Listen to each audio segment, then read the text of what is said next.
Baik, selamat malam Ibu Bapak sekalian pencinta kitab suci yang tergabung di sahabat KKS Paroki Kelapa Gading dan teman-teman sekalian yang baik dari Paroki Kelapa Gading maupun dari paroki yang ada di luar Paroki Kelapa Gading.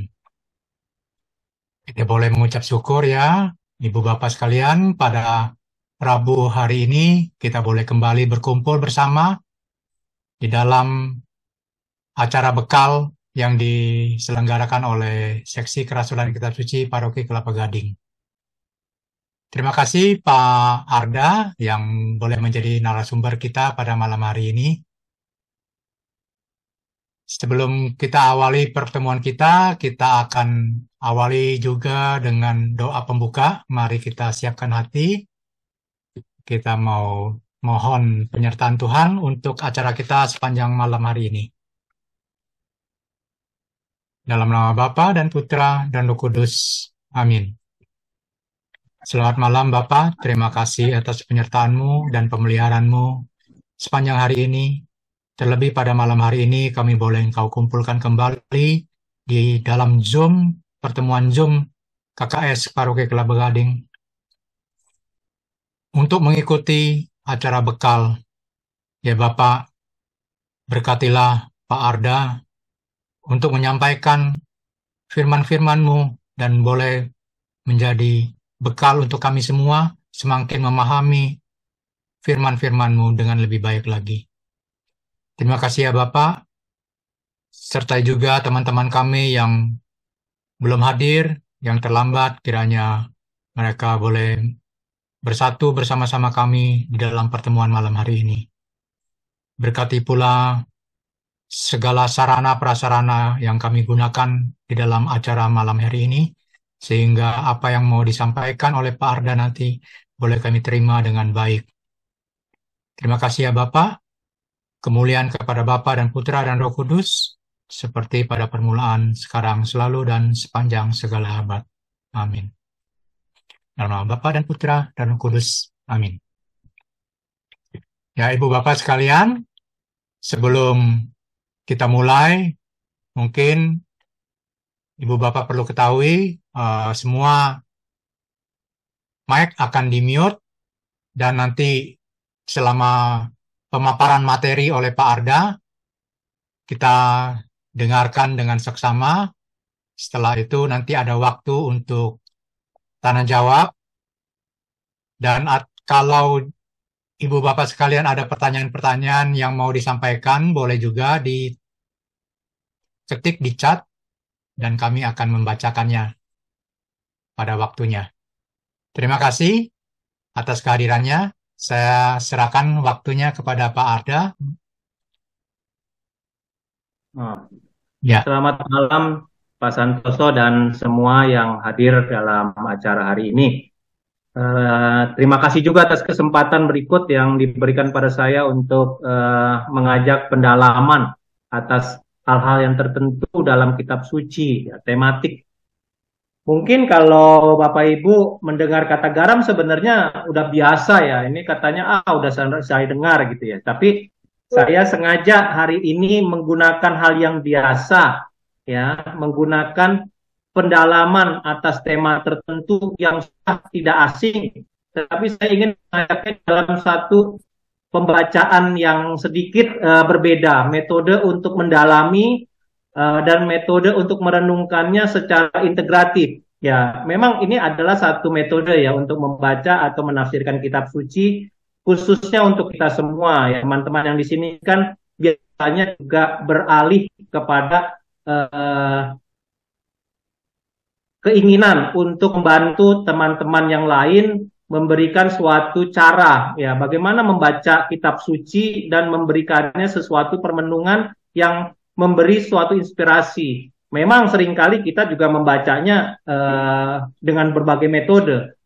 Entah metode langsung membaca pendalaman masing-masing ayat atau metode kritis yaitu membaca dari konteks budayanya, dan kadang-kadang juga membaca dari tekstualnya, yaitu dari kata per kata ataupun dari latar belakang hermeneutiknya, atau langsung yang biasanya juga kadang-kadang dilakukan yaitu pendalaman rohaninya. Tetapi kalau saya itu ingin membacanya dengan berbagai kompleksitas di dalam satu pemahaman dalam teks kitab sucinya. Nah, makanya judul hari ini memang misteri garam, tapi saya kontekstualnya dari Injil Sinoptik. Garam sebenarnya banyak dibahas di dalam kitab suci dari Perjanjian Lama sampai juga Perjanjian Baru, apalagi nanti saya akan memberi konteksnya bagaimana garam itu sendiri menjadi hal yang penting ya dalam kehidupan di Palestina ataupun di Israel Yehuda ya Yahudi, terutama tradisi-tradisi awal ya, bagaimana melihat garam itu menjadi bagian penting. Bahkan kita sudah pernah mendengar juga ada perjanjian garam di mana Allah menetapkan bangsa Israel keturunan Daud dengan perjanjian garam. Keturunan itulah yang akan memimpin dan merajai bangsa Israel untuk membawa menjadi warga dan bangsa yang diselamatkan oleh Allah. Perjanjian garam. Nah, tapi konteks ini nanti saya perdalam satu-satu, khususnya di dalam konteks kitab suci sinoptik. Nah, kalau bapak-bapak, ibu-ibu sudah mendengar kata sinoptik, sebenarnya sinoptik itu meliputi apa saja sih sebenarnya? Kitab sucinya meliputi yang mana saja sebenarnya yang kalau disebut Injil sinoptik. Injil kan kalau yang di dalam kitab suci kita cuma punya 4, Bapak Ibu ya. Ya enggak? Nah, kita akan mendalaminya 3 dari 4 itu. Matius, Markus, dan Lukas. Ya. Karena ini Injil di mana kita membahasnya lebih ke deskriptif, di mana Yesus mulai dari lahir sampai kebangkitan ya diceritakan penuh dengan deskriptifnya, tetapi ada pengajaran-pengajaran di dalamnya terselubung dengan juga wawasan-wawasan yang diperdalam oleh Yesus sendiri di dalam pengajarannya di masing-masing Injil itu. Nah, kita lihat ya di situ nanti kalau kita belajar kitab suci seringkali kok dari siapapun juga yang sudah belajar kitab suci, mengajar kitab suci, kadang-kadang ribet ya, kok diajarin paralelnya, memahami satu persatu. Bahkan kalau saya membuka satu teks kitab suci ya, kalau yang saya punya waktu ini untuk belajar, ini ada satu buku yang disebut Sinopsis Quatuor Evangeliorum. Ini sebenarnya paralel antara seluruh Injil yang ada. Nah, ini bukan hanya sinopsis, tapi juga Yohanes termasuk di dalamnya. Jadi kalau ada satu paralel perikopa, ini ditulis dalam satu buku, dan bukunya tebal, Ibu. Dalam bahasa Yunani. Ya, tapi konteks hari ini kan kita nggak belajar bahasanya, tidak belajar konteks linguistiknya. Tapi saya ingin membahas bagaimana membacanya lebih masuk ke dalam cara kita memberi inspirasi. Kalau urutan dalam kitab suci memang ada Matius, ada Markus, ada Lukas. Ini sekarang saya melihatkannya dari teks share-nya itu. Tapi sekarang saya balik, makanya saya tulis judulnya Misteri Garam dalam Injil kitab suci, tapi mulainya dari Markus 9:50. Lalu kita beralih ke Lukas 14:34, 35. Baru ujung tombaknya saya menggunakan Matius 5:13 sampai 16. Mungkin Bapak Ibu kita bisa membaca sebentar ya untuk membuat satu wawasan. Tapi saya akan membaca dari tengah dulu nih yang Markus 9:50. Saya skip dulu sebentar yang 4:21. Tapi nanti kita akan mencoba mendalami juga sekilas di situ. Tapi yang penting adalah 9:50. Garam memang baik, tetapi jika garam menjadi hambar, dengan apakah kamu mengasinkannya? Hendaklah kamu selalu mempunyai garam dalam dirimu dan selalu hidup berdamai dengan seorang dengan yang lain. Nah, kalau kita lihat perikopa ini, ada juga muncul di dalam Lukas. Tapi Lukas membawanya menjadi berbeda. Tapi nanti kita lihat permenungan yang satu dengan yang lain ternyata saling mengintegrasikan dan pendalamannya lebih mendalam untuk memahami kita membawa suatu perjalanan tertentu. Nah, kalau dari Markus seperti itu, Lukas 14:34, 35 ngomongnya apa? Garam memang baik, sama. Tetapi jika garam menjadi tawar, dengan apakah ia diasinkan? Jadi bentuknya pasif. Tetapi 35 ditambahkan di dalamnya yang berbeda dari Markus. Tidak ada lagi gunanya, baik untuk ladang maupun untuk pupuk, dan orang membuangnya saja, gitu. Nah, ini ada tekanan lagi yang membedakannya dari yang Markus 9:50. Setelah garam baik, jika garam menjadi tawar, dengan apa ia harus diasinkan, lalu berubah menjadi sesuatu yang paradoksal. Tidak ada gunanya lagi. Kalau sudah nggak asin, ya bahkan untuk dilempar ke ladang penyuburan maupun jadi pupuk, ya nanti ada kata yang menarik di situ. Dan orang lebih baik membuang aja. Ya. Nah, ayat 35 dalam Lukas ini nanti akan ada sesuatu yang menarik untuk kita dalami setelah yang Markus 9:50 atau Lukas 14:34. Baru setelah itu kita bisa mengatakan pindah ke Matius yang terakhir, Matius 5:13. Kamu adalah garam dunia. Tidak ada gunanya kamu dibuang selain dibuang atau diinjak orang. Ya. Nah, kenapa begitu ya? Kenapa? Ini kan kita, Pak Arda, ini kan sama sebenarnya. 9:50 dari Markus, Lukas 14:34 itu juga ada di dalam Matius 5:13, kamu adalah garam dunia. Bedanya garam dunia ini ada di dalam Matius. Di dalam Markus, di dalam Lukas tidak dikatakan garam dunia. Hanya jika garam menjadi tawar, apakah gimana caranya diasinkan garam itu? Orang udah tawar, nah gimana itu diasinkan? Itu sama kan, paralel. Tetapi yang membedakan dari Markus dan Lukas yang ada di Matius adalah Matius menekankan kamu adalah garam dunia. Bapak Ibu, kalau kita memahami satu persatu, saya ingin mengajaknya menjadi satu integritas untuk memahami konteks garam di dalam sinoptik. Pertama, kita akan mendalami dulu Markus 9. Ya. Kalau kita lihat sebuah lingkaran di sini, kita ingin memahami yang paling dasar yang sama ada di dalam semua paralel sinopsis itu adalah apa yang dikatakan dalam Markus 9:50. Garam itu baik. Ya. Garam itu baik.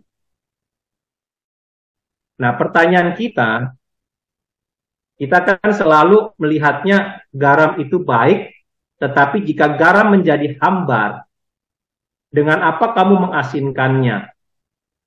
Bapak Ibu, ini ada 4 tema di dalam Markus 9 ayat 50 ini. Pertama, gambaran mengenai garam itu baik. Kedua, saya ingin mengajak lagi dengan kata ya yang ada di ayat 50 itu. Hendaklah selalu ada garam dalam dirimu.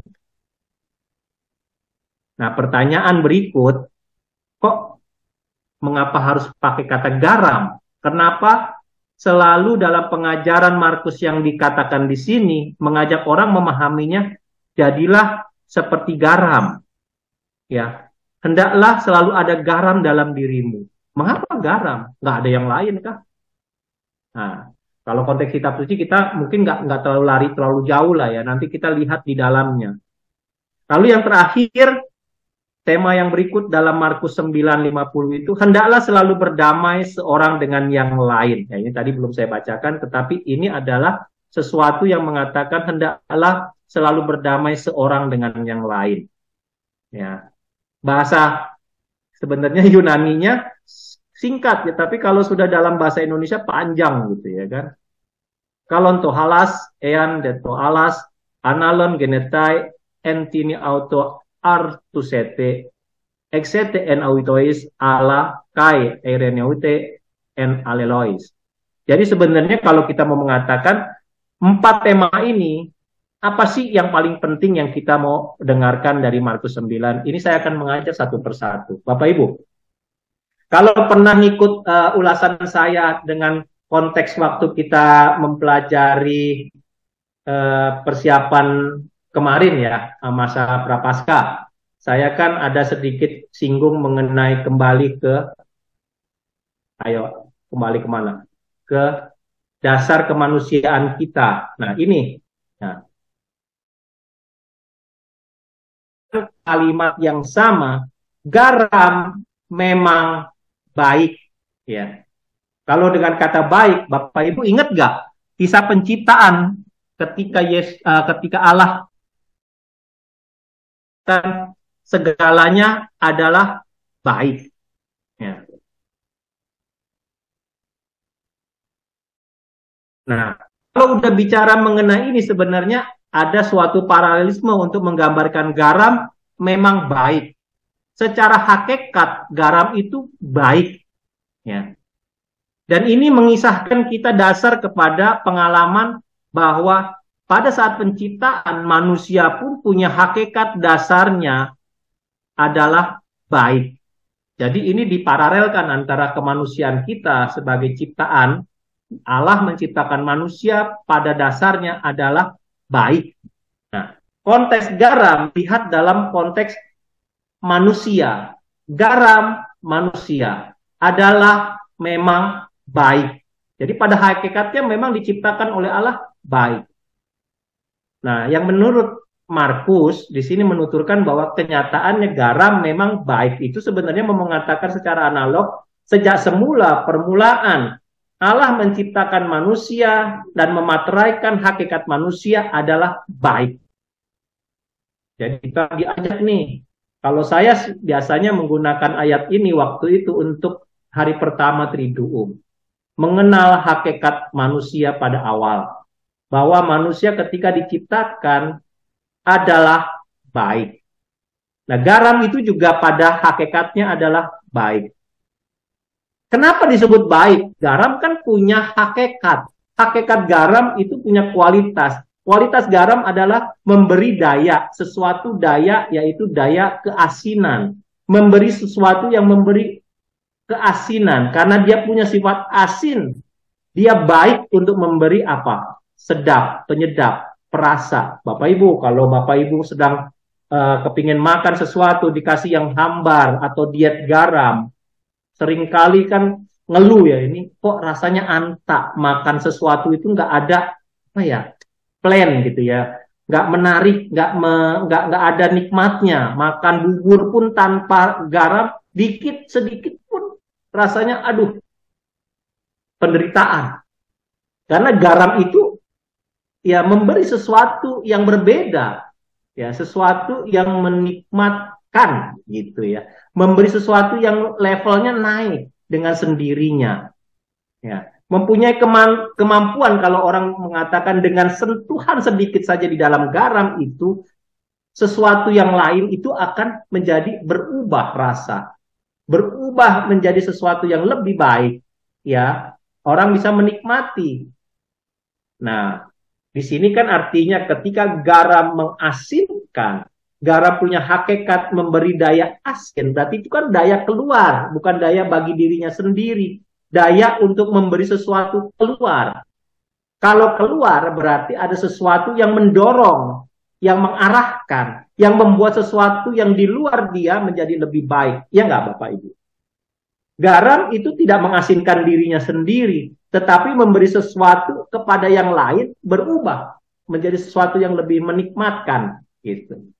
Nanti kita lihat secara kebudayaan garam itu sepertinya kan Bapak Ibu sudah tahu ya, kemarin kalau kita makan selalu kita pakai garam, kalau dipuasakan kita makannya misalnya pada saat Prapaskah kita pantang garam itu waduh, mungkin gambarannya sederhana ya, mungkin bahasa kita itu sederhana.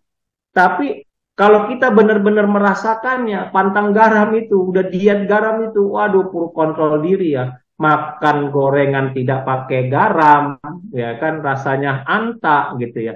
Makan buah tidak digarami, biasanya oksidasinya cepat dan tidak enak, bau gitu ya. Kadang-kadang dikasih garam supaya dia bisa awet dan enak gitu ya kan. Bikin asinan ditambahi garam, ya. Apapun juga dia akan menjadi awet, ya kan dikasih garam, ya. Kadang-kadang garam itu juga menjadi pemurnian ya Bapak Ibu ya kan, iya nggak sifatnya memberi pemurnian, selain memberi kita rasa, memberi juga pemurnian, pentahiran. Makanya Bapak Ibu kan kalau tradisi Katolik juga selain kita juga melihat ada percikan air suci. Air suci kan disucikan itu bukan hanya sekedar didoakan saja, tetapi dicampur dengan garam sebagai simbol dua hal. Memurnikan air yang diberi garam, airnya disucikan dengan garam, ya. Dan yang kedua, mengingatkan akan perjanjian dengan Allah, yaitu yang namanya perjanjian garam, mengingatkan Allah lah yang memberi perjanjian kepada kita untuk menyelamatkan kita dan memberi yang baik pada kita. Nah, garam itu menjadi simbol yang melekat dan sekaligus mengingatkan kepada kita, hoi, kamu manusia, dasarnya seperti garam, punya hakikat, harus keluar sebenarnya. Menampilkan hal yang baik itu dan memberi rasa kepada orang lain yang ada di sekitar, memberi sentuhan dan mengubah kualitas orang di sekitar menjadi lebih baik. Ya enggak Bapak Ibu? Dengan kata lain, memberi inspirasi, membuka cakrawala, mampu mengubah. Nah inilah yang disebut daya mengasinkan. Kelihatannya satu ayat ini simple ya, tetapi bagi saya ini dalam. Sebagai fondasi untuk mendalami kata garam itu. Bapak Ibu, kata garam sebenarnya juga menarik. Ya. Garam itu kan hal yang biasa, yang putih. Ya, makin garam itu bersih, ya kan makin putih. Ya, makin putih makin asin. Ya nggak Bapak Ibu? Nah, itu yang menarik ya. Nah, kalau kita berikutnya setelah memahami garam itu adalah baik, artinya kita secara analogi diperhatikan kepada pemahaman kita. Dalam kitab suci kita dikembalikan ke Bereshit, ya, bara Elohim. Ketika Allah menciptakan, ya, manusia pada awalnya adalah baik. Berarti manusia punya hakikat baik sama seperti garam. Kalau dia menjadi baik sama seperti garam, dia harus punya hakikat sama seperti garam. Garam itu mempunyai daya mengasinkan. Ya. Kalau dia sudah punya daya mengasinkan, berarti daya keluar, mengubah orang, mempunyai kualitas pada orang, maka dia akan menjadi penuh daya. Maka daya itulah yang mengembalikan fungsi garam. Dia menjadi garam. Sama seperti manusia, pada awalnya manusia adalah baik, maka ketika dia menjalani fungsinya sebagai manusia, maka dia menjadi manusiawi. Kapan dia menjadi manusiawi? Saya berulang-ulang mengatakan ini, karena ini bukan yang saya katakan. Kalau kita nanti belajar tradisi Ibrani ya, bahasanya, nanti saya akan mengajar atau mendalami sesuatu kebudayaan yang mengatakan Allah adalah baik itu karena dia secitra dan segambar dengan Allah. Bahkan dalam penciptaan Adam dan Hawa, kalau Bapak Ibu, kok disebut Adam ya? Kok disebut Hawa? Gitu. Itu namanya bukan sih namanya Adam? Bener nggak sih namanya Hawa? Bener nggak mitos atau ini sebenarnya ada simbolisme? Ya kalau saya nggak akan ngomong mengenai mitos atau simbolisme. Tapi kitab suci mengajak orang masuk ke dalam suatu pemaparan kebudayaan. Untuk mendalami sesuatu yang paling sama kayak kita ya, kadang-kadang orang tua mengajarkan kepada kita ya, anak perempuan jangan duduk di palang pintu dong gitu ya kan, satu menghalangi orang jalan ya, tapi juga ada isinya yang mengatakan tidak pantas anak perempuan gitu ya kan duduk di dekat palang pintu ya, seperti nggak ada punya kerjaan, tidak punya gawe, tidak punya norma kesopanan gitu ya, tidak melihat anak itu graget-graget gitu ya, istilahnya apa ya, cak-cak gitu ya, kayak pemalas gitu. Nah sama seperti ketika kitab suci perjanjian lama awalnya dikatakan Bereshit bara Elohim, Allah menciptakan manusia laki-laki dan perempuan, itu dibedakan ya kan namanya Adam dan Hawa. Adam mah ya kan, Adam itu tanah, mah itu sebenarnya darah, darah ada tanahnya maka jadi tubuh gitu ya kan, dan Hawa itu artinya hidup, ya kan, nafas. Justru ketika ada itu dua dalam suatu kemanusiaan, ada segi materialnya, ada darah yang memberi dinamika pada manusianya, dan ada hua, ada yang memberi hidup, tiga itu. Nah, kalau kemarin kan ada bicara mengenai roh, psike, jiwa, ya kan, dan badan. Ini sebenarnya konteksnya itu berulang-ulang yang menarik bagi kita. Tetapi yang saya masuk sekarang di dalam konteks garam, dalam Markus 9:50, kita harus menjadikan kembali gambaran manusia segambar dengan Allah sebagai gambar kehadiran Allah pada saat awal diciptakan dengan satu perkataan, kita semua baik. Kita semua baik. Baik itu dalam arti apa? Mempunyai daya. Daya seperti gambar Allah yang kalau kemarin kan kita bilang dayanya itu memberi kasih, punya value, ya kan? Nah, hakikat baik manusia dicerminkan kehadiran Allah ini dari apa sih? Dari konteks yang dikatakan Markus, ia tidak menjadi hambar. Bapak Ibu cerita kalau kata garam disebut hambar, ada sih nggak ceritanya dalam kehidupan kita garam itu hambar? Saya dalam hidup sampai sekarang tidak pernah menemukan garam itu hambar. Kecuali kalau belum dikasih garam. Ya enggak, konteksnya belum dikasih. Bukannya garam itu hambar. Nah, ini paradoks sebenarnya. Ketika mengatakan garam itu baik, dan ketika Markus mengatakan ketika garam itu hambar, sebenarnya bukan mengatakan garam itu bisa hambar, bukan. Tapi garam itu tidak mempunyai daya keluar, tidak memberi sesuatu yang sebenarnya nggak mungkin, ya kan? Garam itu pada sifat dasar hakikatnya udah asin. Jadi kalau kita mau kembali ke permenungan hidup kita, sebenarnya di sini adalah kita diajak untuk manusia, kita ini secara kemanusiaan diciptakan nggak mungkin lari dari kebaikan itu, dan tidak mungkin keluar dari hakikat kita, dan tidak mungkin kita juga tidak bisa memberi sesuatu kepada kebaikan keluar dari diri kita sendiri ke orang lain. Nah, tetapi yang menarik kan kalau kita lihat dosa Adam dan Hawa, yaitu ketika dia mau ingin menyerupai Allah lewat pengetahuannya, ya kan? Nah, di sini kan tertuju lagi manusiawinya nggak nyampe yang ditakarkan kepada dia sebagai Adamah dan Hawa sebagai manusia yang baik tidak menyatu, ya, terpisah.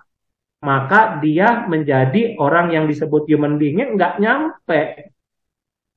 Nah, Bapak Ibu, jadi kalau kita kembali ke fondasi Markus 9:50, sebenarnya satu ayat itu amat sangat mendalam untuk mengajak kita retreat. Kembali, hei, manusia, kita kembali. You punya dasar sama seperti garam, pada prinsipnya baik. Baik kenapa? Karena kita mempunyai hakikat, mempunyai daya yang bisa memberi kualitas keluar yang lebih baik. Karena apa? Karena kita pada dasarnya diciptakan segambar dan serupa dengan Allah. Berarti di dalam hakikat kita manusia itu mempunyai dasar semua hal yang baik dari Allah. Dan hal yang baik itu pasti akan bisa kita pergunakan untuk memancarkan kebaikan itu kepada yang di luar. Ya, bukan pada diri sendiri, keluar. Ketika kita memberi sesuatu keluar, otomatis yang di dalam itu sendiri punya daya, ya nggak? Punya value. Saya seringkali mengatakan kepada dulu ya waktu ya seringkali kalau memberi pengajaran atau apa, Bapak Ibu kalau kita punya uang 1.000 rupiah ya, uang kertas lah, lecek sekumel-kumelnya, Bapak Ibu buang, kalau di tengah jalan diambil nggak? Tetap diambil, karena ada value-nya. Lain dengan kertas HVS putih, kita taruh di lantai, belum tentu diambil meskipun bagus. Karena yang menjadi hakikat value itulah yang ada di dalam dirinya. Value itulah yang membuat dia akan tetap dihargai dan tetap punya sesuatu yang menjadikan dia berharga. Nah, kalau kita melihat garam, kan pertanyaan berikut adalah kok garam ya? Ujuk-ujuk Pak Arda kok ngomongnya dari garam tiba-tiba tadi gambar Allah, tiba-tiba menjadi baik ke penciptaan. Ya ini, Karena garam itu sering digunakan sebagai lambang komitmen kesetiaan keterikatan Allah ya dan kepada Allah. Perjanjian garam ya, itu perjanjian garam itu yang paling penting adalah ketika Allah mengatakan perjanjian ini, saya menetapkan ya keturunan Daud menjadi raja dan menjadi pemimpin atas bangsa Israel, dan ditandai dengan garam ya yang mengatakan Allah tidak akan memangkiri perjanjiannya. Nah, inilah yang dikatakan tidak pernah pupus antara Allah dengan manusia yang diwakili keluarga Daud dan seterusnya. Maka kalau dilihat Yesus keturunan Daud itu kan dalam Injil Matius kan, ini memperanakan ini meratakan ini peranakan ini, untuk merujuk kepada Yesus itu asalnya dari mana? Keturunan Daud. Nah, kalau ketika merujuk pada keturunan Daud, berarti kembali lagi bahwa Allah tidak menyangkal bahwa yang menjadi keturunan Daud dialah yang memimpin bangsa Israel menjadi bangsa yang kembali pada keselamatan. Ya. Apalagi kalau kita melihat garam tadi, selain memberi rasa, ya kan, garam itu kan bisa mengabsorb, ya kan, istilahnya menyerap. Menyerap apa sih? Bapak Ibu kalau dulu ya, kalau belajar fisika atau belajar biologi, seringkali kan pernah, nggak tahu ya Bapak Ibu pernah nggak ya, dulu saya sama guru biologi itu membuat percobaan dalam satu cangkir air ya, lalu ditaruh lalat hidup, dicemplungin ke dalam air itu ya kan, nggak lama kan dia lalat itu mati ya kan, kesannya tidak hidup lagi, tidak bisa berterbang ya, dan juga tidak ada daya kehidupan gitu. Lalu dipindahkan, lalu dia dimasukkan ke dalam kumpulan seonggok garam. Dalam hitungan beberapa waktu ya, dia lalu siuman dan dia menyerap air-air yang mungkin masuk ke dalam tubuhnya yang membuat dia tidak bisa bernapas atau apa. Saya kan suka ikan arwana. Saya ngelihat bagaimana orang mentreatment ikan arwana. Yang menarik apa? Saya tanya, ketika ada orang yang membuat grooming gitu ya, mentreatment ikan itu ya, dikasih bius kan, obat bius. Ikan aja dibius loh Bapak Ibu untuk ditreatment. Tapi yang menarik, ketika dia ditreatment untuk menyadarkan ikan itu dari biusan, dikasih apa? Dikasih garam. Kadang-kadang ya kalau yang agak tragis itu mulutnya ditaruh garam.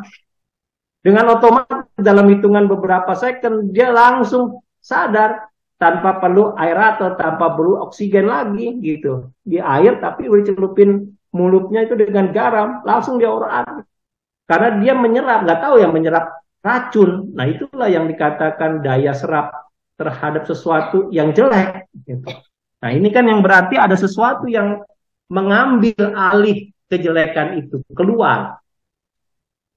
Yang menarik, ada satu teman saya di dalam percakapan dia memperdebatkan bagaimana kita itu mempunyai daya serap ya, menyerap rahmat gitu ya. Tapi saya katakan kepada yang bersangkutan, sebenarnya ketika kita kembali ke dasar, ke hakikat manusia, udah ya daya serap itu udah harus kembali ke ingatan kita, merimain kepada kita. Wah, dia nggak puas, lalu mendalami kitab suci dari konteksnya, menemukan bagaimana konteks kitab suci itu diperdalam, mana yang benar, mana yang seringkali katanya kitab suci itu ngomongnya bukan begini, bukan begitu, tapi yang benar adalah ini. Nah, lalu ditemukanlah masoretiknya gitu ya kan. Wah, makin kata dia, kok makin lama didalami makin bingung. Ya kadang-kadang begitu manusia itu. Ketika ingin tahu bagaimana pengetahuan yang kita dapat, belum tentu kita makin tahu itu makin masuk ke dalam inti hakikatnya, memahami hakikatnya. Nah itulah yang seringkali ya kan katanya antara orang pintar sama orang bodoh ya kan.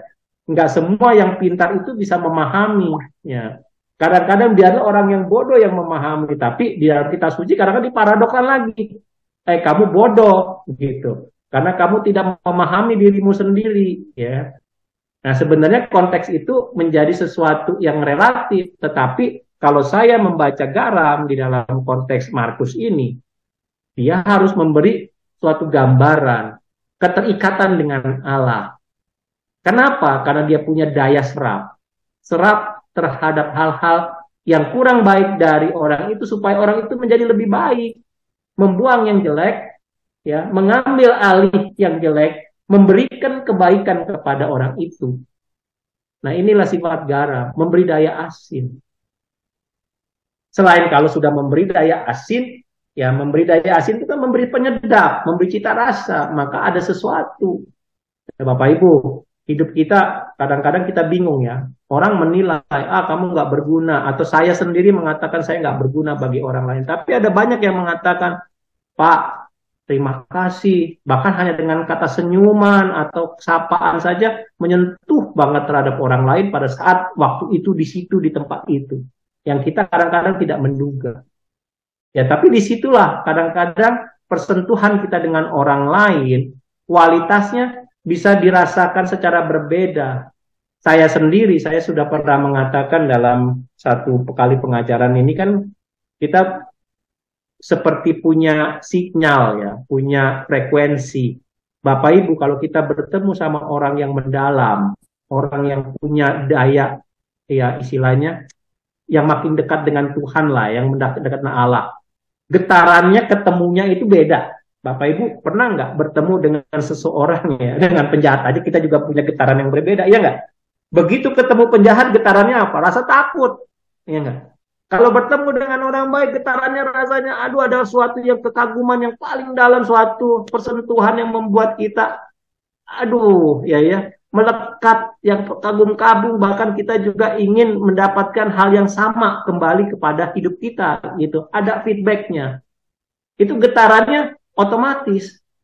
Ya nggak tahu ya, kalau dalam ilmu pengetahuan seringkali dikatakan auranya bagus, sehingga orang senang bisa merasakan itu. Ya entah aura, entah frekuensi, entah apa. Kalau saya, ya semakin baik hidup kita, semakin orang merasa nggak perlu diomongin. Ya, semakin mendalam hidup orang, semakin dia bisa memberi efek yang mendalam. Kadang-kadang kalau di dalam khotbah yang seringkali kan banyak diskusi ya, Romo ini nggak enak khotbahnya, Romo ini kurang lucu. Kalau saya kadang-kadang kalau dalam mendengarkan khotbah Romo-Romo itu saya lebih banyak diam. Begitu ada persentuhan yang menarik, itu ada dua hal yang membuat saya. Pada saat ketika saya, ya itu kan ada diri saya itu ada naik, ada turun, ada sesuatu sentuhan yang saya juga terasa jauh, desolasi lah katakan. Nah, ketika saya menerima suatu frekuensi yang sama, dia tidak mengatakannya dari konteks hanya pengetahuan, tapi ada sesuatu kata yang masuk ke dalamnya, dan itulah, oh iya. Nah, itu yang dikatakan persentuhan, memberi cita rasa, memberi sesuatu. Bapak Ibu, kembali ke sini, ya, garam itu kualitasnya kan semakin orang yang katakan makin garam itu makin asin itu makin bagus, iodiumnya makin tinggi makin bagus. Bapak Ibu kalau udah pernah ke Israel, pernah ke Laut Mati, yang dijual apa sih? Lumpur ya kan? Lumpur untuk muka katanya ya kan? Kenapa? Karena mengandung garam, mineral garam yang tinggi. Kalau kena ke kulit bagus banget itu, komedo hilang, dari glowing gitu ya kan? Makin asin, makin dicari ya. Bahkan kalau kita mendengar kata salary Bapak Ibu tahu ya, salary dalam bahasa Inggris kan gaji ya, Bapak Ibu, gaji kan salary. Kita mendapat salary gitu ya kan. Itu sebenarnya kata dasar akarnya itu dari salt. Salt itu apa? Garam. Gaji itu sebenarnya dulu itu disimbolkan dalam pertukaran sesuatu yang paling valuable gitu ya kan, berharga. Maka digambarkan seperti dulu pertukaran orang dengan garam. Karena dulu susah mencari garam. Garam itu kan ada pesisir. Nggak mungkin di daerah hutan rimba yang lebat daunnya ada garam. Itu susah carinya. Kecuali keringat kita ya bergaram. Tapi kalau dalam konteks yang di sini, valuable, maka garam orang dipertukarkan untuk hakikat yang lain, ya kan? Jadi barter lah, alat barter. Maka orang kemudian ada pemahaman bahasanya, kebudayaannya adalah gambar salary gitu ya, gaji. Ya orang dibayar dengan sesuatu yang valuable gitu. Nah, dalam konteks Markus ini kita diingatkan, bahkan dari Ayub pun, bahkan Yesaya pun, makanan ya harus ada cita rasa. Ketika dipersembahkan kepada bait Allah pun harus makanan yang bercita rasa, artinya yang diberi garam. Bapak Ibu kalau pernah mempelajari konteks kebudayaan Yahudi, Talmud segala macam, ya penggunaan garam itu amat sensitif, tidak serakah, langsung root gitu ya kan. Kalau kita kayak micin gitu ya, disendok sesendok, enggak, secukupnya. Ya. Di situ memberi rasa. Ketika dia secukupnya, rasanya tuh enak. Ya sama kalau kita makan garam gitu ya kan. Ketika kita memberinya banyak, kan nggak enak. Terlalu berlebihan. Sama ketika kita juga berbuat sesuatu itu, nggak perlulah terlalu overacting ya kan kalau bahasanya di sini. Mencita rasakan itu memberi sesuatu trigger yang orang itu langsung merasakan hakikatnya, dan dia merasakan hakikat itu bukan kepada kita, dia kembalinya kepada hakikat dirinya sendiri yang kembali kepada gambar Allah. Dirinya sendiri diingatkan, kamu juga punya hal baik, kamu punya cita rasa, kamu juga bisa memberi value, kamu juga punya value. Nah, inilah yang membuat dia menjadi tidak hambar. Nah, dalam konteks yang berikut adalah garam dalam Markus itu memberi penyehat, ya kan, memberi awet. Bahkan kadang-kadang Bapak Ibu sudah tahu lah, ikan asin, telur asin, semua kan diawetkan dengan garam, ya enggak? Makanan buah-buah pun kalau masuk kulkas seringkali rendam dulu dengan air garam supaya dia oksidasinya enggak terlalu cepat, ya enggak? Sawi aja juga menjadi makanan yang sehari-hari di kebudayaan Tionghoa. Itu juga diasinkan menjadi sawi asin, ya kan, ya sayur asin ya. Saya juga dulu paling senang. Itu karena asin itu pas, cocok, cukup gitu. Nikmat ketika direndam. Justru bukan rendam sebentar. Kita makan tempe aja juga nggak mungkin tempe dipotong-potong, dikasih tepung langsung dimakan. Enggak kan? Digoreng pun juga nggak enak, hambar. Direndam dengan air garam dulu. Baru dikasih tepung, digaram. Setelah digaram, ditepungi, baru digoreng, baru bisa menjadi enak. Nah, bisa menjadi penyehat gitu ya kan. Bapak Ibu, tapi konteksnya lain lagi tadi, mengabsorpsi, memberi cita rasa, memberi daya. Dia juga karena dia memberi daya, maka dia juga garam itu bisa sifatnya menyuburkan tanah. Cuman di dalam konteks Israel, kadang-kadang kita juga melihat paradoks berikutnya. Ya kan, tiang garam, Sodom dan Gomora itu kenapa? Karena orang diingatkan, lu hakikatnya, lu kalau menyangkal diri lu ingat lagi garam. Kenapa tiang garam? Ya kan, love, ya Bapak Ibu. Ya, sudah diingatkan, you nggak sadar juga bahwa you adalah terikat dengan perjanjian Allah.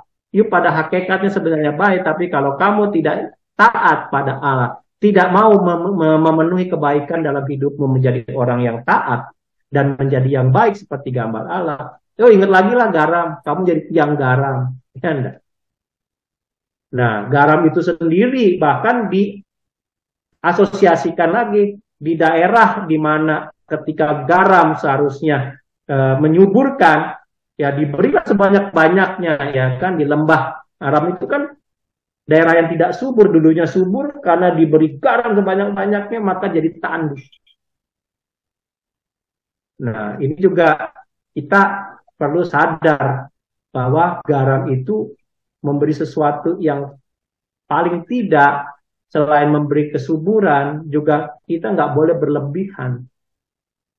Ya, bahkan ya nggak soal udah ngomong lah, kalau garam itu sendiri kan kita juga seringkali diberi kesehatan juga pada saat kita moncer-moncer ya Bapak Ibu ya, atau diare, atau kita juga perut tidak enak, keracunan, ya kan, kita harus membuangnya itu. Dikasih oralit kan, oralit itu apa? Air garam, tambah sedikit gula, tapi garamnya yang banyak kan, untuk mengabsorpsi. Tadi saya sudah katakan. Maka simbol garam bahasa satu kata di dalam sinoptik, terutama dalam ayat Markus 9:50 yang dituangkan lagi dalam Lukas dan Matius, menjadi fondasi bagi kita kembali ke hakikat manusia.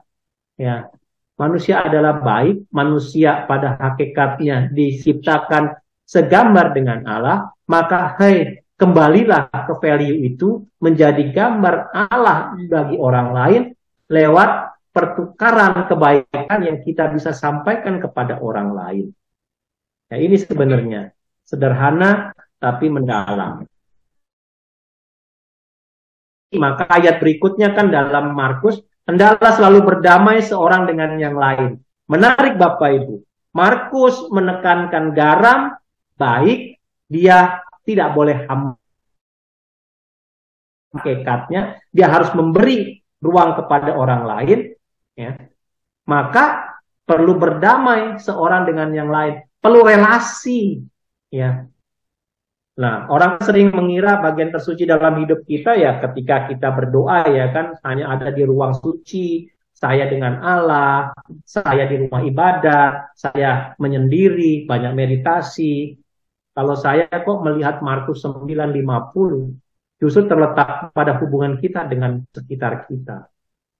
Ya, Markus 9:50 menunjukkan hakikat kita terpenuhi menjadi manusia yang manusiawi itu ketika kita punya hubungan dengan orang lain secara sehat, dan kata lain dalam situ airente, berdamailah, menjadi sesuatu yang tidak ya gontok-gontokan, yang berdamai, yang setara, yang adem, ya, tidak membawa keburukan, menyerap dan membuang keburukan dan menyehatkan. Ya kan? Inilah yang disebut kebaikan lewat perdamaian.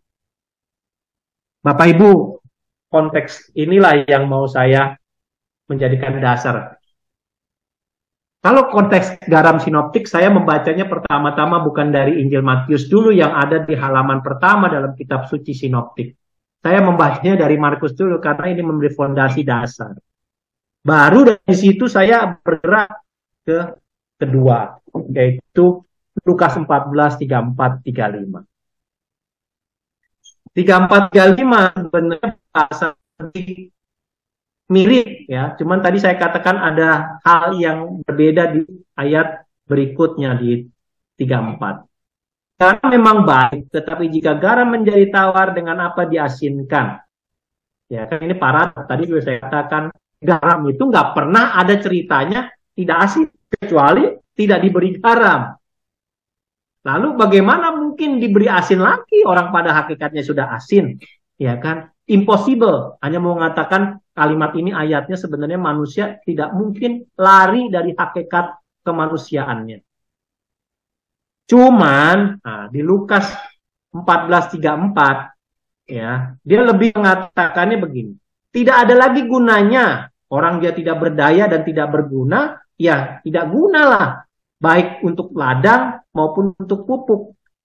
Bapak Ibu, kata ladang maupun pupuk di sini menarik. Kalau dalam bahasa aslinya, ya kan, di sini auto ice gen, ya kan, baik ke ladang, gen itu tanah ya, gen itu ke apa ya, soil ya, ke tanah lah ya kata saya, baik ke tanah maupun ke, nah ini korpian. Koprian itu sebenarnya apa ya?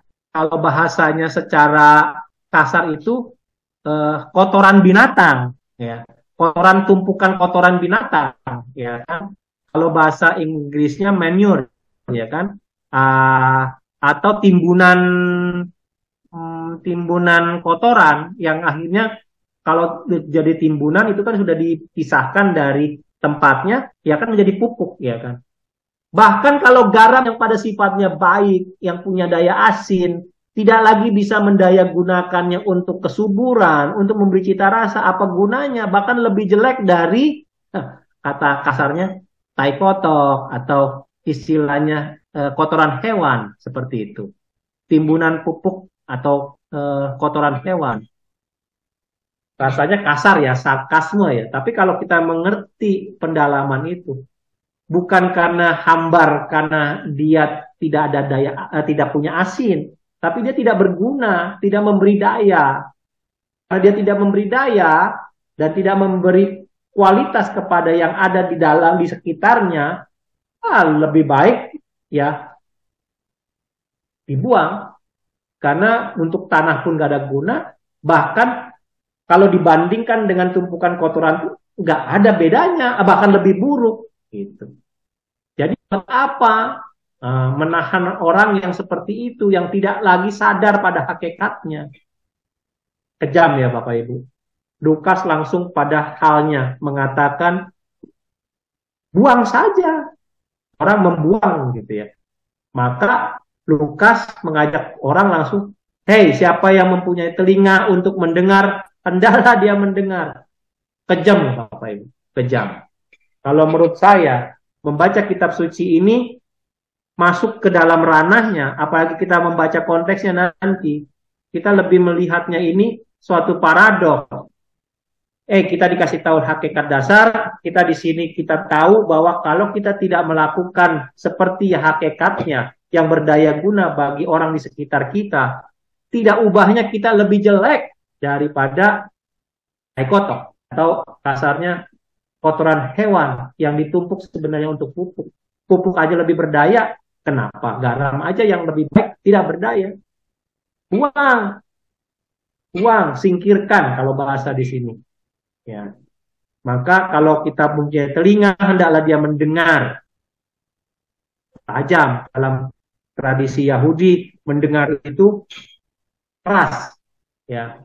Suatu perintah untuk mentaati. Kalau mendengar itu, kata kitab suci di sini itu, siapa yang punya telinga mendengar, taatilah. Gitu. Bahasanya sebenarnya konteksnya begitu. Bapak Ibu, kata kerja menjadi tawar dalam Lukas maupun dalam Markus dan nanti juga di Matius. Kata tawar sebenarnya dalam bahasa Yunani bisa berarti juga menjadi bodoh. Tadi yang seperti tadi saya katakan ya, ada paradoks ketika mengatakan nggak semua orang pintar masuk dalam kerajaan Allah gitu, karena dia pengetahuannya menyumbat hidupnya. Dia tidak mengerti lagi hakikat dasar dia adalah manusia yang terdiri dari Adam dan Mah, tanah yang rapuh, yang diberi daya oleh Allah, darah Allah dalam hidupnya, dan nafas Allah dalam hidupnya. Maka dia bodoh sebenarnya, dan tidak berguna. Muranein, kata tawar, sebenarnya mengatakan setara dengan mengatakan menjadi bodoh.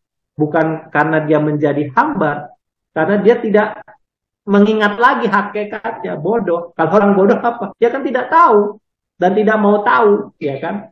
Nah, Bapak Ibu, Nabi Yesaya mengatakan setiap hati manusia bisa menjadi tawar, ya kan? Ini kan seperti kita ya. Kalau dulu saya belajar agama di SD, di SMP, katakan, kita manusia punya hati nurani, dan hati nurani itu bisa tawar kalau kita tidak mendengarkan, iya nggak? Ini sebenarnya sama mengatakan hati manusia bisa menjadi tawar karena kita tidak melihat atau membuka ruang kembali untuk melihat hakikatnya. Karena jika kita menjaga keasinan hidup kita, yaitu kan kita melihat potensi kita, kita melihat value kita ada untuk, ya kan, bukan kita ada untuk diri kita sendiri, tapi kita ada untuk orang lain sekitarnya, memberi kualitas dari kehidupan kita kepada orang lain sehingga mengubah orang lain punya kualitas yang lebih baik dari sebelumnya. Nah, itulah yang disebut ya kedalaman orang. Sebaliknya justru menjadi orang dangkal, orang yang hampa, yang tidak berdaya dan tidak berguna. Nah, kalau kita sudah tidak berguna, artinya kan kita nggak mengolah diri, ya kan?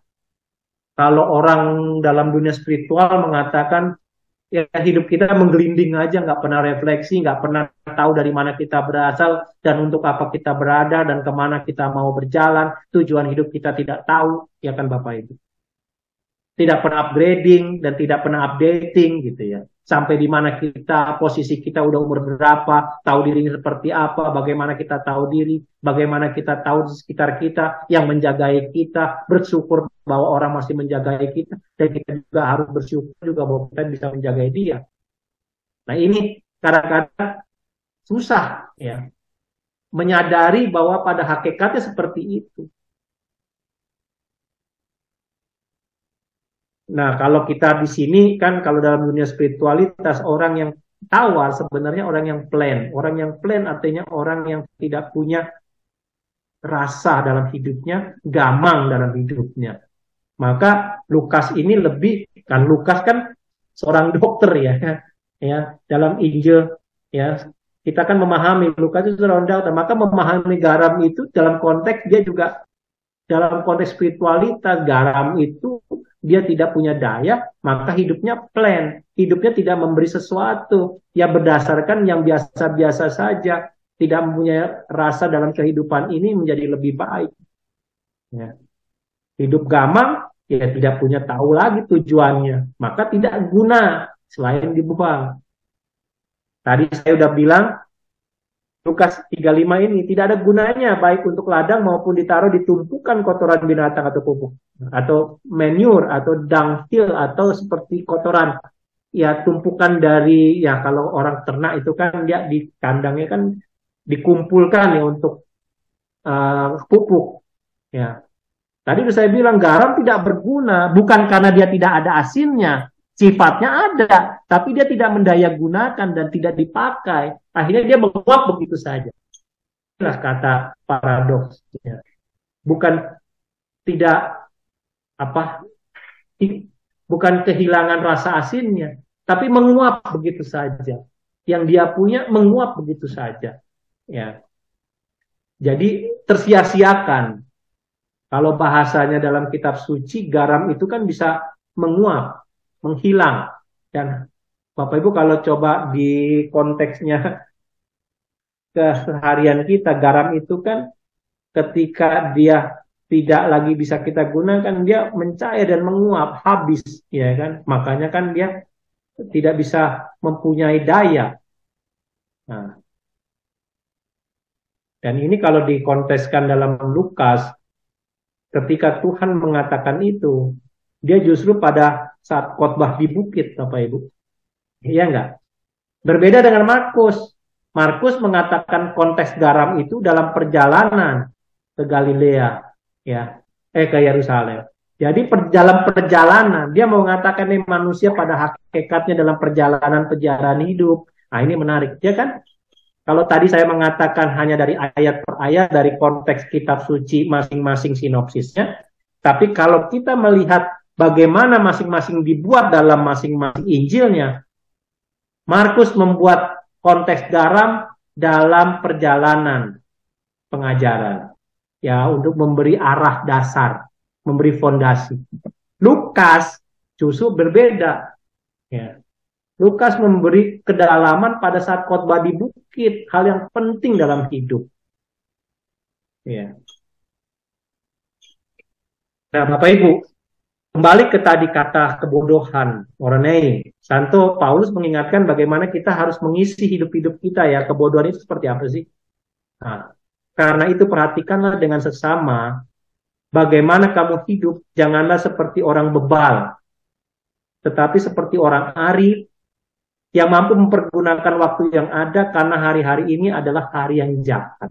Sebab itu janganlah kamu bodoh, tetap usahakan supaya kamu mengerti kehendak Tuhan.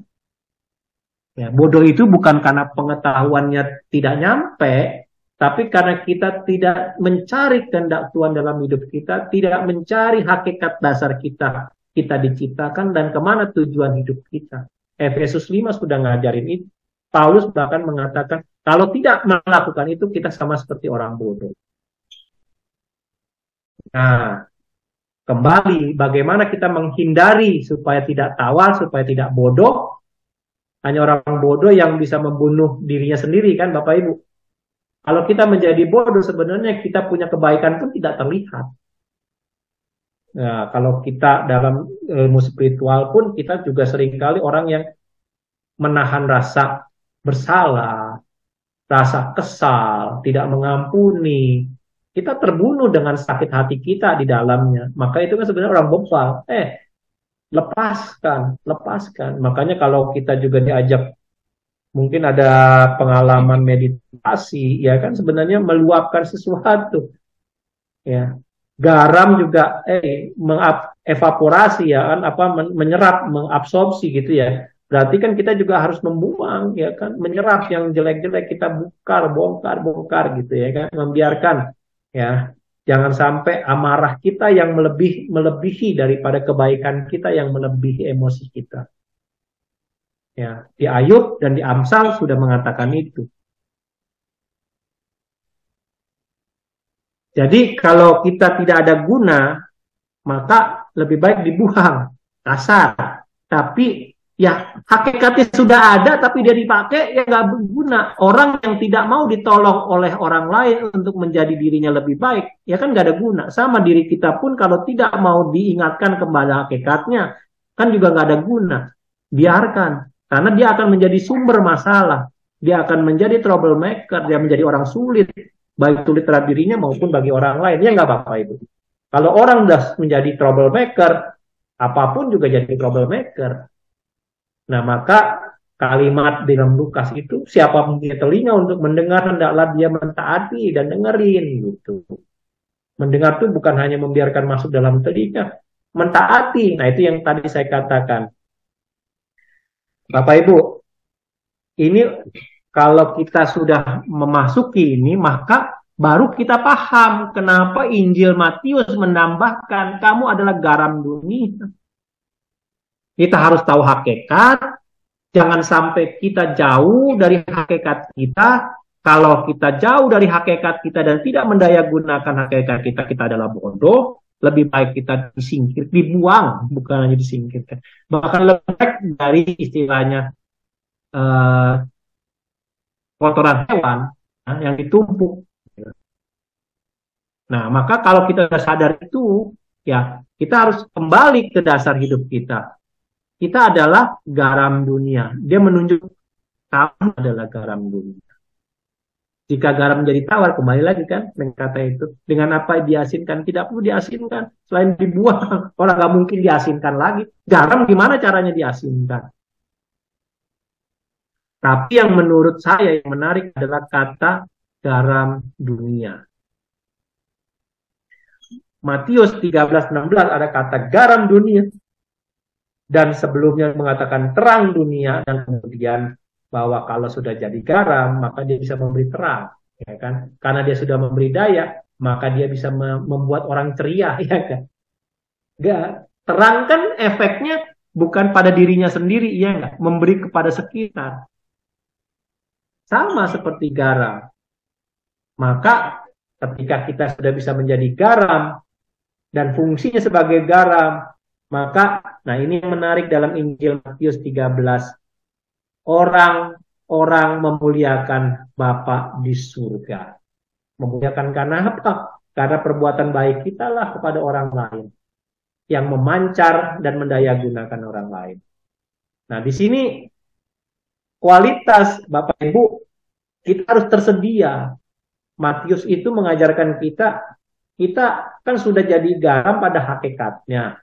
Dan jangan melupakan hakikat kita. Kalau kita mendaya gunakannya, maka kita itu melakukannya menjadi garam untuk dunia. Ya kan? Punya disponibilitas, ketersediaan bagi sekitar kita. Ya. Maka sebenarnya kembali ke tujuan awal lagi kan, manusia itu baik. Garam itu baik. Kalau kamu melakukan dirimu seperti garam pada hakikatnya yang adalah baik, maka dengan sendirinya kamu sudah mempunyai daya pada orang lain. Ketika sudah menjadi daya, otomatis kamu menjadi garam dunia. Menarik ya Bapak Ibu ya. Garam dunia. Nah, garam untuk dunia, bukan garam hanya milik dunia. Ya.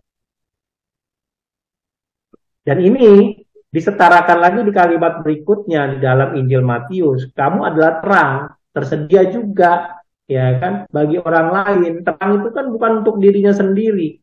Terang itu bisa terpancar dan membuat orang ceria, membuat rasa di sekitarnya nyaman. Persentuhan yang kembali membuat orang lain punya value-nya kelihatan, ya, tidak tersembunyi dan tidak menyembunyikan, ya enggak. Nah, kalau disitulah maka yang tadi saya katakan, ketika semuanya itu berjalan seperti yang diharapkan, pada hakikatnya orang-orang itu menjadi orang-orang yang memuliakan Bapa di surga. Saat itulah kita kembali ke sikap hidup manusia yang adalah manusiawi. Kalau saya katakan manusiawi, kita kembali lagi ke Bereshit, ya, pada awalnya. Tidak disebut nama Adam dan Hawa sebagai manusia laki-laki dan manusia perempuan. Atau Ish itu. Tapi Adamah dan Hawa, ya. Adamah adalah sebenarnya artinya kemanusiaan, ya. Bukannya nama sebenarnya. Jadi yang sifat kemanusiaan itu kan ada dasarnya ketika dia tahu dasarnya dari tanah. Dia menjadi tahu, dia menjadi dinamis karena ada Allah yang menjadi penyelamat, yang memberi darah dalam hidupnya, memberi ruang dalam dinamikanya, dan ada Hua, roh yang memberi kehidupan. Maka kalau orang sudah lepas nafasnya, hawanya dibuang, manusiawinya jadi material. Ya, kalau dalam dunia teologi, materialisme itu nggak ada guna kalau nggak ada ruahnya. Ya. Manusia bukan disebut manusia kalau tidak ada roh. Ya. Manusia tidak disebut manusiawi kalau tidak ada jiwanya, ya, yang terdalam, ya, yang memberi dinamika, yaitu ada darah. Ya. Tapi manusia itu bukan material saja yang hanya punya kedagingan. Tapi tiga-tiganya menjadi satu karena dia bisa memberikan kehadiran Allah dalam dirinya kepada orang lain. Bapak Ibu, kalau kita membaca tadi 1, 2, 3, Markus 9, 50, Lukas, ya, yang saya katakan Lukas 14, 34, 35, lalu ke Matius 5, 13 sampai 16. Saya boleh mengambil suatu metode hari ini, mengajak Bapak Ibu kalau memberi suatu cara pendalaman, bisa juga dengan model itu. Merangkum paralel, melihatnya mana hakikat yang awal, dan bisa membawa ke akhir. Bahkan seringkali konteks ini saya pakai biasanya untuk memberi triduum juga. Hari pertama saya menggunakan Markus 9:50, lalu hari kedua saya mengajak orang memahami Lukas 14:34, 35, yaitu kemana dia harus menjadi dasar itu sendiri, kembali lagi ke dasarnya, menjadi bagaimana cara mengolah menjadi hakikatnya supaya digunakan, kita bisa berdayanya bagaimana kepada orang di sekitar kita. Baru kita mulai pada kebangkitannya, yaitu ketika kita menjadi dirinya kita sendiri, yaitu bagi orang lain, yaitu garam dunia. Jadi Matius, kenapa saya taruh di akhir? Karena ini merangkum kembali kita sebagai garam, punya misi sebagai garam untuk dunia. Ya, Bapak Ibu, kalau saya ringkas perjalanan tadi kita membaca kitab suci dari Markus, Lukas, Matius, kita hanya diajak sebenarnya dari gambar menyadari kehakikat kemanusiaan sebagai ciptaan Allah yang sungguh baik sejak awal mula. Kita harus bersyukur. Kita tidak pernah mengatakan syukurkah kepada Allah, karena kalau kita tidak pernah bersyukur berarti kita bodoh. Nah, tidak punya tahu potensi kita berarti kita bodoh. Kalau kita tidak punya kualitas yang kita juga tidak bisa berbagi pada orang, kita sebenarnya kita bodoh karena tidak sadar atas kebaikan kita, ya, hakikat kita. Maka kita harus menjaga kualitas itu. Maka di mana ketidakmudahan di dalam hidup itu, ya udah pasti. Seperti garam, dia tidak melihat lagi hal-hal yang lain. Dia hanya tahu fungsinya dan dia tanya value-nya, tugasnya, dia tahu hakikatnya. Dia tidak cari kepentingan buat dirinya sendiri. Ya enggak? Dia tidak mengatakan bagaimana caranya menjaga keasinannya kecuali dia memberi keasinan. Maka kalau Santo Ignatius mengatakan ketika kita memberi kebaikan pada orang lain, kebaikan itu sendiri akan membantu kita menjadi lebih baik. Bukan membaikkan diri kita sendiri baru membuat orang lain menjadi baik. Enggak, terbalik. Ketika kita berbuat sesuatu pada orang lain, justru bergunanya itu bagi diri sendiri menjadi lebih berdaya dan berguna. Nah, itulah baru yang disebut apa sih misi dan visi hidup kita, Bapak Ibu. Ini yang kita ajak refleksi.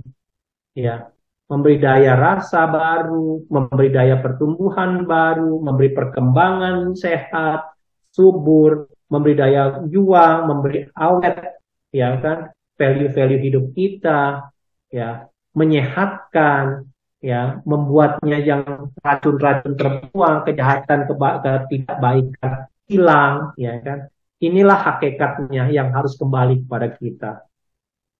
Ya, pertanyaannya, apakah kita mau kembali ke situ?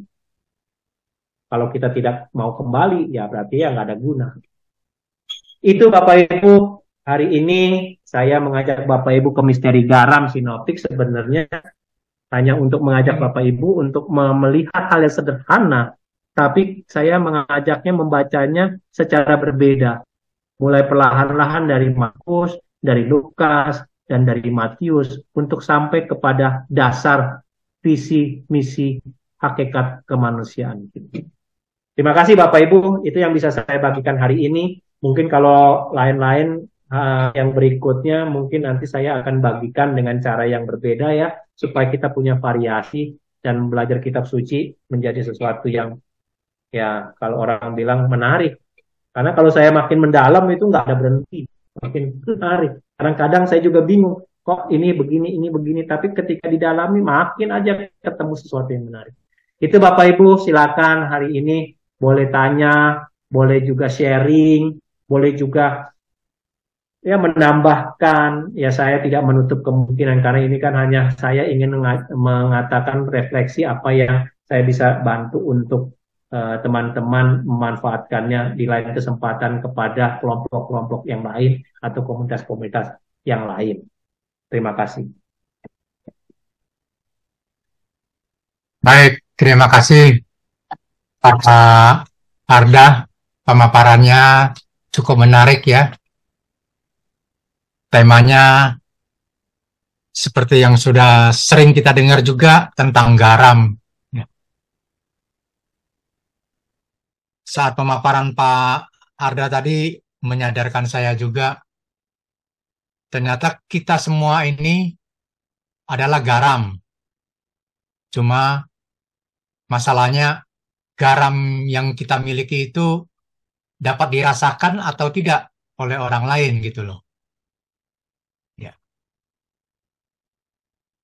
Saya baru menyadari, sungguh setiap orang tidak mungkin tidak ada garamnya.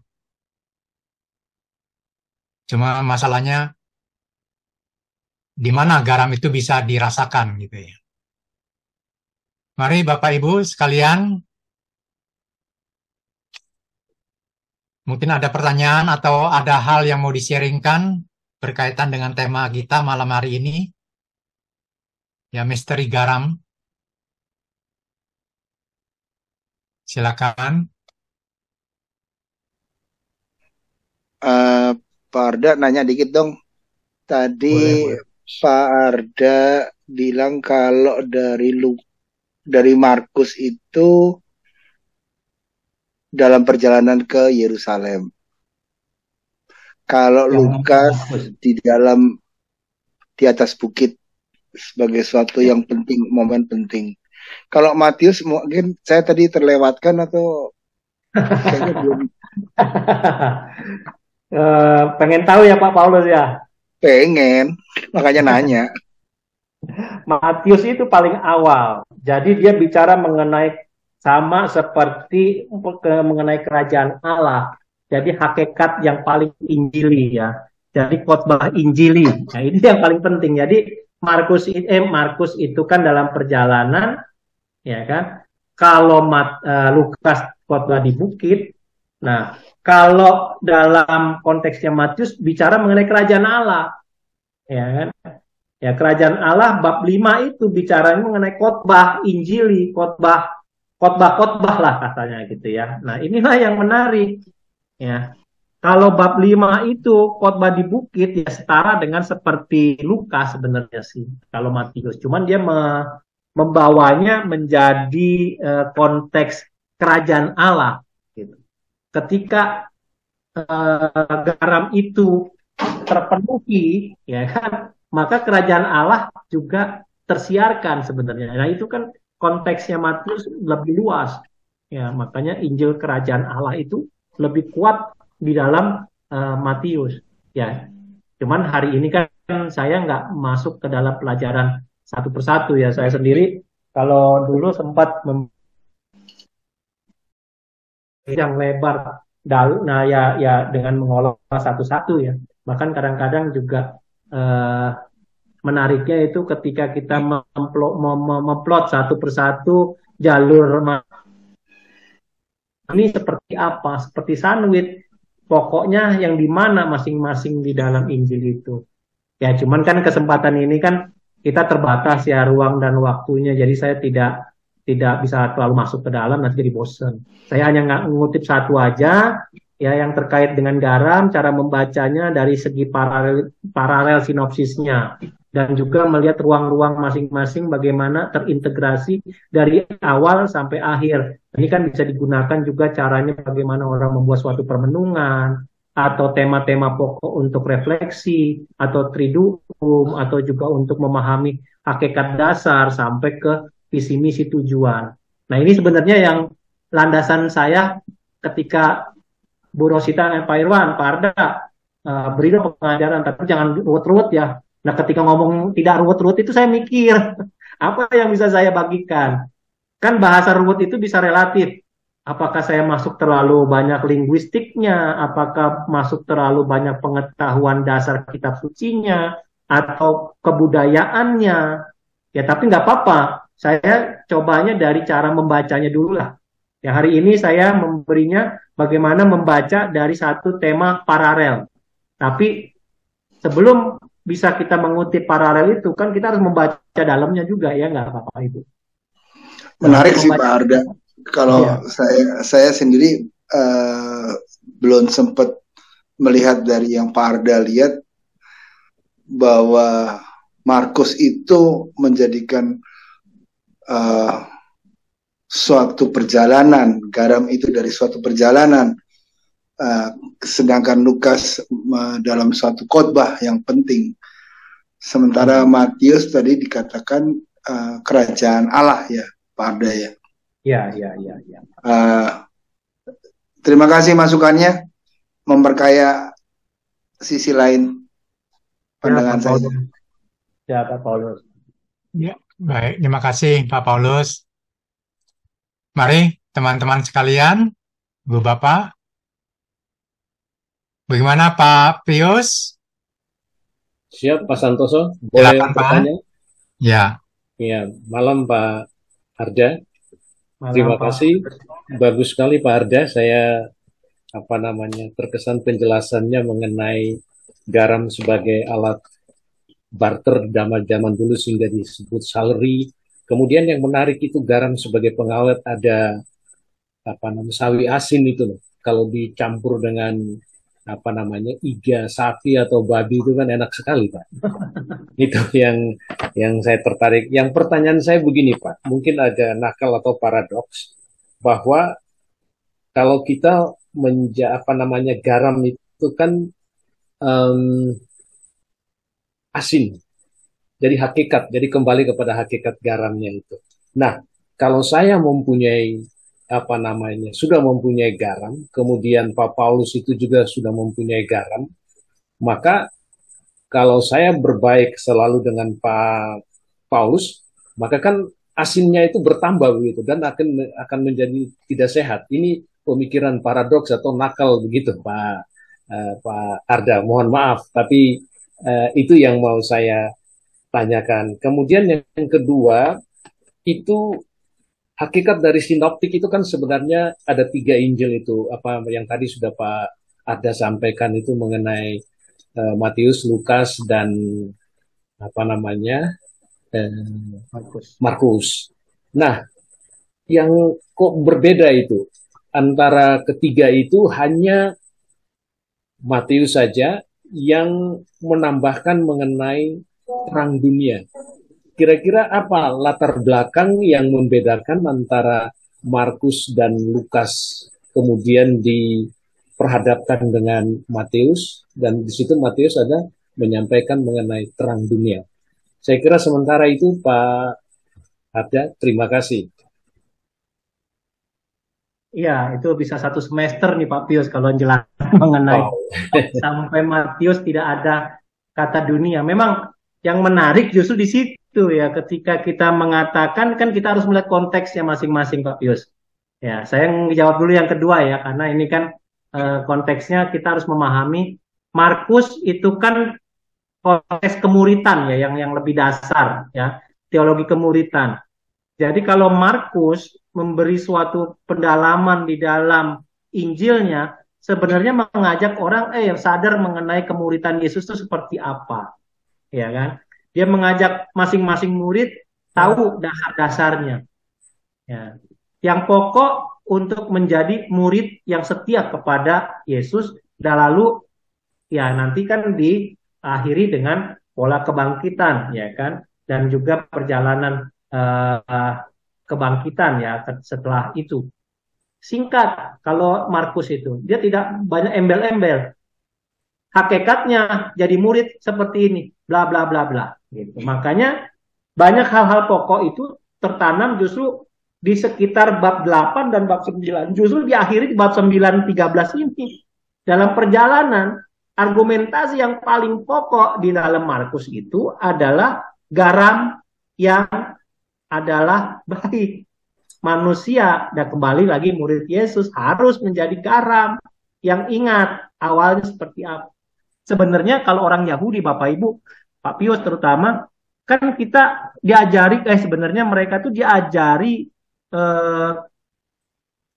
Talmud ya, pengajaran Yahudi itu kan dia selain Torah, dia kan ada hakikatnya hal-hal baik yang secara moral diajari gitu ya kan, hal-hal pokok, tradisi yang dibawa ke dalam hidupnya manusia. Maka kalau mereka belajar tuh, itu mulai dari sunat ya kan, sampai dia usia 30, dia nggak banyak ceritanya. Manusia dalam tradisi Yahudi itu karena dia belajar membaca supaya khatam ya kan, bahkan juga bisa mendaraskan Mazmur luar kepala ya kan Bapak Ibu ya nggak. Kalau kita mau udah nggak mungkin lah, udah tua juga mendaraskannya juga bingung, bahkan yang bahasa Indonesia aja kita daraskan juga kita bingung. Kalau kita ya kompletorium juga mungkin lain ya Bapak Ibu ya, tapi kalau mereka mendaraskannya justru kayak kita membaca Al-Quran ya kan? Sama ada 7 doa juga setiap hari mereka. Nah, sampai umur dia siap mengajar. Nah, ketika Yesus juga kan umurnya dia udah siap mengajar ya kan, baru keluar secara publicly gitu kan. Sama, karena dia mendalami dulu Talmud, ke tradisi keyahudian, Torah, ya bahkan segala macam. Maka dia sadar, Yesus sendiri ketika mengatakan garam itu ya dia langsung merujuknya kan Bereshit, bara Elohim itu, ketika sebenarnya tidak mengatakan jauh-jauh, ketika dia ngomong satu, ini simbolnya ke sana. Lukas kan konteksnya dia seorang tabib, ya kan? Dia memberinya ruang untuk perjalanan, ya perjalanan khotbah, ya kan? Kalau tadi perjalanan seorang murid, kalau Lukas khotbah yang penting ketika khotbah di bukit, Yesus memaparkan hal-hal prinsipil untuk menjadi manusia yang sehat, ya kan? Berbahagialah, sabda bahagia kan banyak tuh, ya kan? Nah, intinya di situ Lukas malah menambahkan konteks di bukitnya itu adalah konteks garam. Jangan tawar. Kalau tawar nggak ada guna, dibuang. Konteksnya seperti itu. Ketika dia sudah ada di situ menjadi manusia di sekitar, maka konteks di bukit itu kan pengajaran, konteks rame-rame dengan komunitas, ya kan? Orang diingatkan lagi konteks komunitasnya. Lain dengan Matius. Matius kan saya katakan, Injil Matius itu lebih kuat dalam konteks kerajaan Allah. Maka pemahaman kerajaan, teologi kerajaan Allah itu lebih kuatnya di situ dibacanya. Jadi semuanya itu Allah meraja ketika semuanya itu berjalan sesuai dengan takaran masing-masing. Allah sebagai Allah yang menciptakan, manusia adalah manusia yang diciptakan, semuanya berjalan seiring. Dan dia mencapai itu dalam konteksnya, kan perjalanan juga jadi konteks di bukit, ya kan? Nah, di awal sekali, Matius itu mempunyai konteks garam itu di awal, bukan di ujung, ya kayak Lukas, ya, bukan di tengah kayak Markus dalam perjalanan hakikat, tapi di awal, karena dia mau membawa misi kerajaan yang harus dipaparkan, disebarluaskan, sama seperti Pak Pius bilang, kalau makin asin ditambah asin dong. Tapi kan ada ibarat, kita menggarami air laut pun tidak bakal asin, ya kan Pak? Ya kan? Dunia itu kan perlu asin, ya kan, masih banyak kehambaran, ya itu kan banyak orang, kalau enggak banyak orang suci Bapak, gitu ya kan. Kita disusu di sini diajak kembali kepada kesucian itu untuk menjadikan lebih banyak, sama ketika Abraham, ya kan, pada saat kita cerita Sodom dan Gomora, hanya ada satu orang baik pun Allah menyelamatkan, ya enggak. Padahal orang-orang lainnya udah dianggap tidak ada. Tapi Allah menyelamatkan yang satu untuk menyelamatkan semua. Karena berkat ada yang satu orang itu. Dan garam itu mempunyai efek, ya kan, kepada yang lain. Bisa mengasinkan, iya. Tapi asin itu kan simbolisme mereka dalam tradisi Yahudi itu keterikatan yang menyucikan. Allah menggunakan garam sebagai kesucian. Nah, saya sebenarnya bisa aja mencoba, kita yuk belajar satu-satu. Saya sebenarnya kemarin sempat berpikir, yuk kita mempelajari sebelum kita baca kitab suci, kita tahu dulu loh hakikat kebudayaan Yahudi memahami Allah seperti apa gitu ya. Kok Allah disebutnya, ditulisnya Yahwa gitu, tapi bacanya Adonai. Terus juga bacanya masing-masing beda pada saat, tapi kalau orang sudah ngerti bahasanya sih memang agak rumit juga untuk menjelaskan, tapi saya bilang nanti aja. Terus mengenai konteks masing-masing kebudayaan, Allah dipahami kok dalam konteksnya ditulisnya plural gitu ya. Ini banyak sebenarnya, banyak menarik. Cuman tak dulu lah satu-satu supaya saya bisa membuat kitab suci itu pelan-pelan meresap. Ya saya ajari cara bacanya dulu lah. Bacanya yang paling sederhana, nggak usah lihat bahasanya dulu, tapi lihat konteksnya dulu lah. Dari konteksnya, dari paralel itu mana yang membedakan 1, 2, 3. Nah 1, 2, 3 ternyata kalau saya urutkan yang menarik itu Markus dulu sebagai fondasi. Lalu Lukas menjadi gambaran tambahan untuk kembali ke hakikat fondasi. Baru ujungnya visi dan misinya itu. Makanya Matius itu ada dunianya, ada garam dunianya. Kalau ditanya kenapa? Ya memang konteksnya dia visi keluar kerajaan Allah, teologi untuk mengajar, ya kan? Allah Yesus hadir yang membawa yang baru dan Israel yang baru. Itu Bapak, kenapa beda? Ya cuman kalau ditanya kenapa bedanya, ini 1 semester memang. Nanti kita satu-satu kita lihat. Lihat aja, Injil Matius membukanya justru dengan silsilah, ya kan? Ini memperanakan ini memperanakan ini memperanakan ini. Panjang kan, bertele-tele untuk menunjukkan Yesus ini anaknya Daud. Ya kan, keturunannya Daud, dan Daud itu dipilih oleh siapa? Oleh Allah itu. Nah kerajaan Allah itu sinambung, jadi tidak ada yang terputus. Nah itu aja yang membedakan. Jadi kalau dilihat panjang Pak Bill, tapi menarik. Nah inilah yang saya coba. Yuk kita membaca satu, tapi kalau kita sudah dapat, kita bisa menikmati ke belakang sesuatu yang berbeda lagi. Itu sih harapan saya. Tapi kan pelan-pelan ya Bapak Ibu, karena kan belajar kitab suci itu kan sama kayak belajar bahasa. Makin didalami, makin lancar ya nggak Bapak Ibu. Makin dinikmati, makin banyak yang diketahui. Makin diketahui, makin mendalam lagi yang kita ingin tahu. Itu sih harapan saya sebenarnya. Karena makin tahu juga makin belum tentu kita makin paham, ya kan. Tapi makin kita melihat korelasi satu dengan yang lain lah. Gitu. Bahkan kadang-kadang terjemahan satu dengan yang lain pun bisa berbeda-beda, Bapak Ibu. Cuman saya nggak masuk ke sini lah, nanti malah jadi pusing. Kok ini terjemahkan gini, sana terjemah. Karena kita harus pakai dasarnya yang mana. Ya itu. Tapi yang kita pakai tentunya yang tradisi yang kita secara orang Katolik ya pahami dan punya Codex Sinaiticus dan Codex Vaticanus gitu. Ya, itu artinya kitab suci yang terdahulu yang memang sudah dianggap originalitasnya lah. Ya, ada pembuktian bahwa di naskah-naskah yang lain pun sama sebenarnya. Itu sih Bapak Ibu. Pak Pius begitu Pak Pius mungkin nggak menjelaskan semua tapi ada hal-hal tertentu yang bisa saya jelaskan saat ini. Ya, baik. Terima kasih Pak Arda. Terima kasih Pak Santoso. Ya, makasih Pak Pius. Mudah-mudahan Pak Pius nggak perlu pencerahannya. khawatir terlalu asin ya Pak Pius. Ya. Nanti tensinya naik. Nah, untuk Bu Ros itu tadi yang dikatakan Pak Arda, next project. Jangan lupa Bu Ros. Oke. Thank you Pak Santoso. Ya, baik. Mari. Silakan teman-teman yang lain. Boleh bertanya, bersharing, atau bagaimana? Pak Bambang? Nah, Pak Bambang tuh nggak ada suaranya. Ya, Pak Bambang nih, Pak. Boleh berbagi dengan kita, Pak. Selamat malam.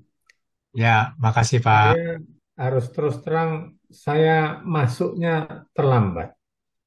Jadi nggak menangkap semua apa yang disampaikan oleh Pak Arda. Memang ada keperluan saya yang memang tidak bisa saya hindarkan, jadi saya agak telat masuk. Saya agak miss kali ini dan tidak bisa menangkap seutuhnya apa yang disampaikan oleh Pak Arda. Saya akan melihat YouTube-nya lagi. Jadi pada malam hari ini saya belum bisa memberi atau memberikan refleksi lah untuk saya mengenai garam ini, gitu ya. Mohon maaf nih Pak Santoso, ya teman-teman. Ya, baik. Makasih Pak Bambang. Di lain kesempatan, mungkin minggu depan kita masih ada kesempatan lagi ya Pak. Oke, Pak Toto, bagaimana Pak Toto? Boleh berbagi Pak? Pak Heri itu. Saya hari ini, aduh, berat. Berat Pak. Lain kali dah. Pak Arda, Ya. terima kasih. Baik. Kasinan tuh Pak Toto. Takut keasinan ya Pak? Bukan takut kasinan, masih kurang asin.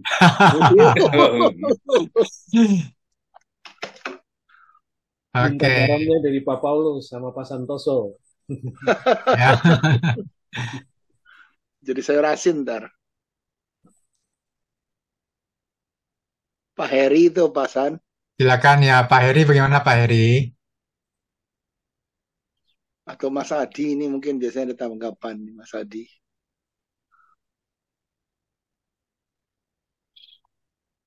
Silakan. Satu hal juga yang bisa saya tangkap dari penjelasan Pak Arda dan sharing teman-teman juga, benarkah? Yang saya rasakan tidak mungkin ada bisa seseorang itu bisa menjadi garam yang keasinan gitu loh Pak.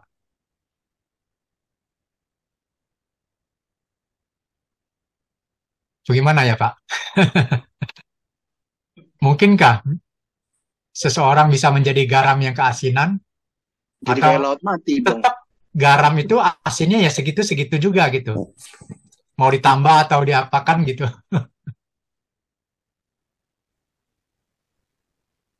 Ya Pak Santoso, kalau saya boleh sharing ya kan, kalau ini kan dalam konteksnya setelah kita membaca kitab suci kita lalu melihatnya dari konteks pengalaman.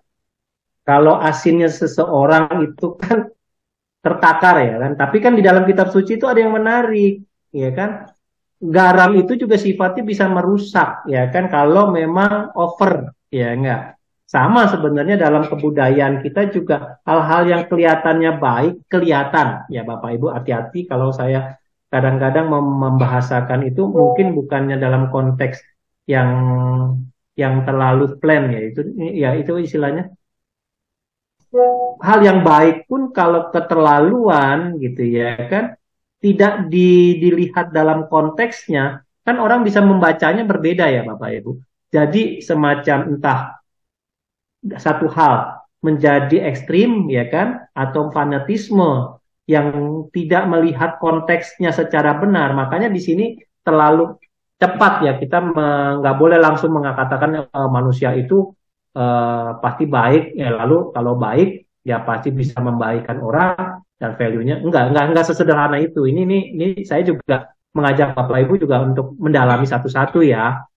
Ini juga saya pengen Bapak Ibu dari konteks itu juga jangan langsung loncat. Saya baik. Kalau saya baik, saya asingin kamu ya. Nanti sampai kamu nanti tensinya naik ya. Sakit jantung malah mati. Karena kebaikan kita membuat orang mati. Ya kan itu simbolisme juga ya Bapak Ibu. Nggak boleh. Itu kan bukan. Dan kita kan tidak dikontekskan untuk membuat orang itu tidak berdaya. Tapi justru memperbuat orang itu berdaya.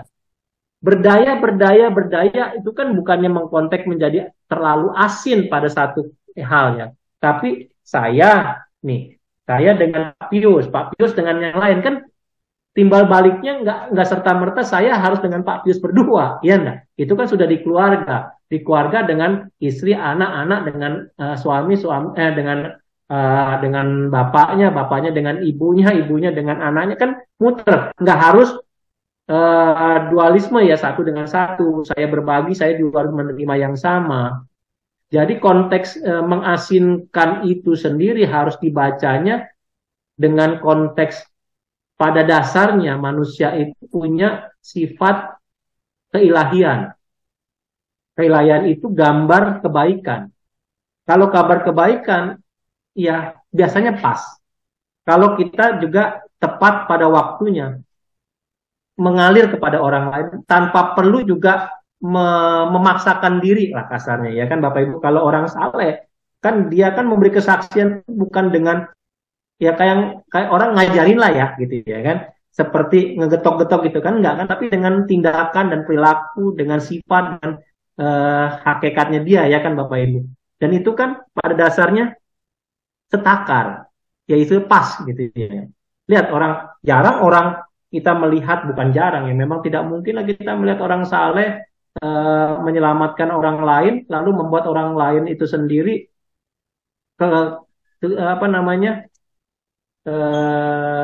berbalik arah menjadi orang yang jahat ya kan gitu kan atau terlalu asin istilahnya menjadi fanatik nggak ada karena itu berarti bukan dari Allah ya kan sifat Allah itu kan tidak memberi kelebihan yang melebihi. Makanya ketika dosa Adam dibeberkan dalam kitab Kejadian, itu kan sudah pada takarannya, kamu diberi ruang untuk menikmati kehidupan, ya kan? Yang diberi adalah kehidupan.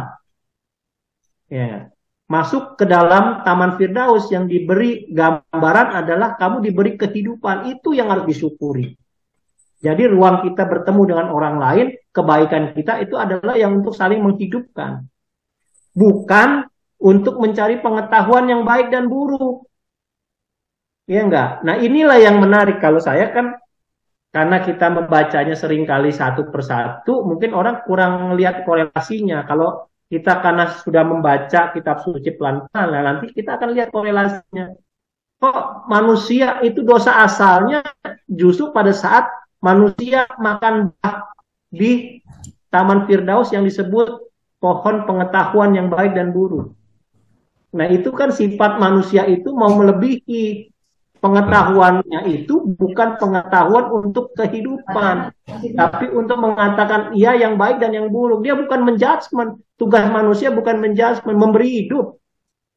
Sama seperti ya mungkin sifat-sifat yang paling dasar dari ciptaan hewan ketika melahirkan kan dia memberi hidup pada anak-anaknya. Dia tidak mengajari yang lain, memberi pengajaran mengenai kehidupan. Sama ketika manusia ketika lahir kan ibunya mengajarinya apa? Menikmati kehidupan, ya kan? Lama kan 1 tahun. Yang diajari bukan apa pengetahuan yang baik dan buruk, enggak. Kasih makan dulu, ya kan? Caranya cari menemukan makanan di mana, ya kan? Di puting susu ibunya, ya kan? Dipeluk, ya kan? Kehidupan, kehangatan. Yang dicari bukan otaknya dulu. Nah ini kalau saya bilang ya, seperti tadi Pak Pius, apakah orang bisa langsung kan? Ya kalau orang udah salah kaprah memahami kemanusiaan itu bukan dalam takarannya, segambar dan seruang dengan Allah itu dalam proses kehidupan. Tapi dia menyangkal, dia masuk ke dalam pengetahuan yang baik dan yang buruk. Artinya menjudgment, menghakimi, dan mengatakan dia lebih baik dari yang lain, dan seterusnya. Nah ini kan yang di ruang, di luar itu. Nah, kalau belajar kitab suci yang ini secara tradisi keyahudian pun sudah mengatakan, kamu salah. Ya, kalau pernah kan yang waktu minggu pelajaran yang mengenai Paskah itu ya kan saya juga mengatakan ada pondok daun ya segala macam itu kan tradisi mereka kan dikumpulkan untuk melihat ke atas ya kan kembali lagi bukan pengetahuan di akal budi lagi. Merasakan. Ya banyak lah ya Bapak Ibu ya kalau di sini kalau belajar kitab suci mungkin yang dicari bukan hanya sekedar pengetahuan, bagaimana sensenya di dalamnya yang kita rasakan untuk menikmati kehidupan itu. Maka baru setakar, baru bisa sejalan dan sepas gitu ya. Dan garam itu kan Bapak Ibu kan tahu, kalau diberi asin kan bukan sesendok buntung ya kan, ya kan seproporsionalnya gitu ya kan.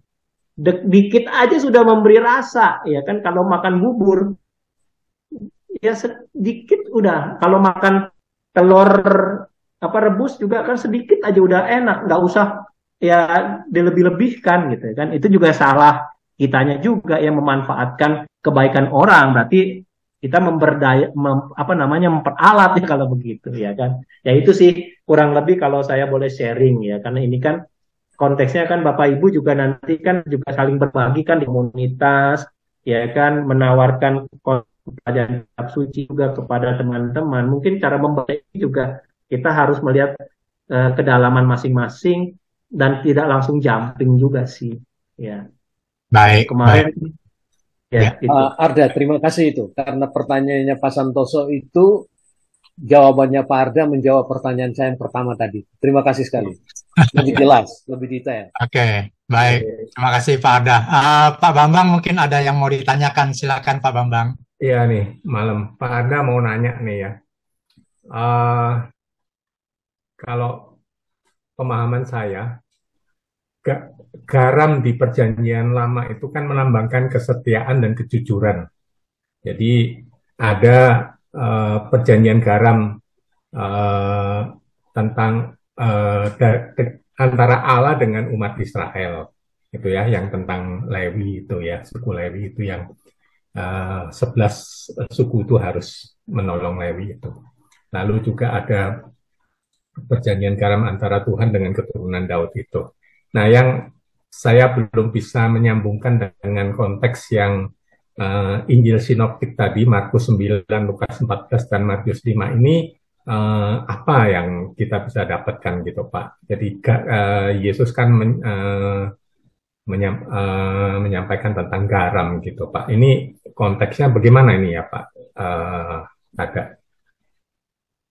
Iya, kalau gini, Bapak Ibu tentu tahu kan di dalam konteksnya itu kan garam itu bisa menjadi gambaran itu kan perjanjian garam, ya kan? Tetapi garam itu sendiri bukan hanya berhenti di dalam kitab suci itu tentang perjanjian garam. Memang benar, Pak Bambang mengatakan ada konteks perjanjian garam itu ada dua, yaitu yang pertama perjanjian Allah menetapkan keturunan Daud sebagai ya keturunan yang memimpin bangsa Israel pada keselamatan. Ya, seluruh keturunan Daud lah yang akan memimpin Israel.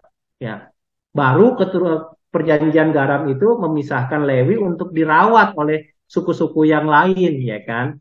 Nah, itu kan karena dia kan mengabdi Allah maka yang lainnya harus jaga dong gitu kan. Allah menjagai dia lewat ya orang-orang yang ada di sekitarnya, suku-suku yang lain gitu.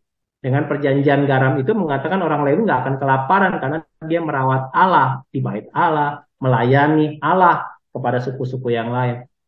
Nah, tapi garam itu sendiri sejak dari awal di kitab suci perjanjian lama sudah dari Ayub. Nah, ini saya mengatakannya sudah, ya memang saya nggak membuka di situ ya. Nah, Ayub kan sudah beritahu garam itu dipakai dari sejak zaman purba untuk menyedap rasa. Ayub dalam kitab Ayub 6, ya bab 6, manusia zaman kuno bahkan harus memberi persembahan makanan yang sudah diberi garam. Artinya yang sudah dianggap lezat, yang dianggap sudah punya cita rasa.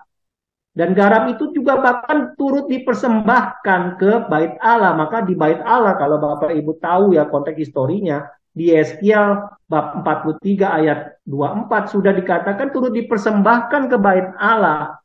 Di bawah hukum Taurat, maka dikatakan juga di Imamat. Garam itu melambangkan keadaan bebas busuk. Ya kan, kalau kita menahan, Bapak Ibu kalau taruh beras bisa rusak, taruh garam nggak pernah rusak, hanya hilang, ya kan? Mungkin air, tapi tidak pernah membusuk. Jadi di situ garam dikontekskan dalam kitab suci perjanjian baru ke ruang bersyit bar Elohim. Ya, ingat, saya membawa kita manusia untuk sadar kalau perjanjian Allah yang menyucikan, menguduskan, merapihkan istilahnya ya, mentahirkan dengan gambar garam sebagai yang memberi sedap, memberi sehat, memberi kesucian, pemurnian. Itulah garam yang dipakai sebagai gambar simbol di dalam sinoptik.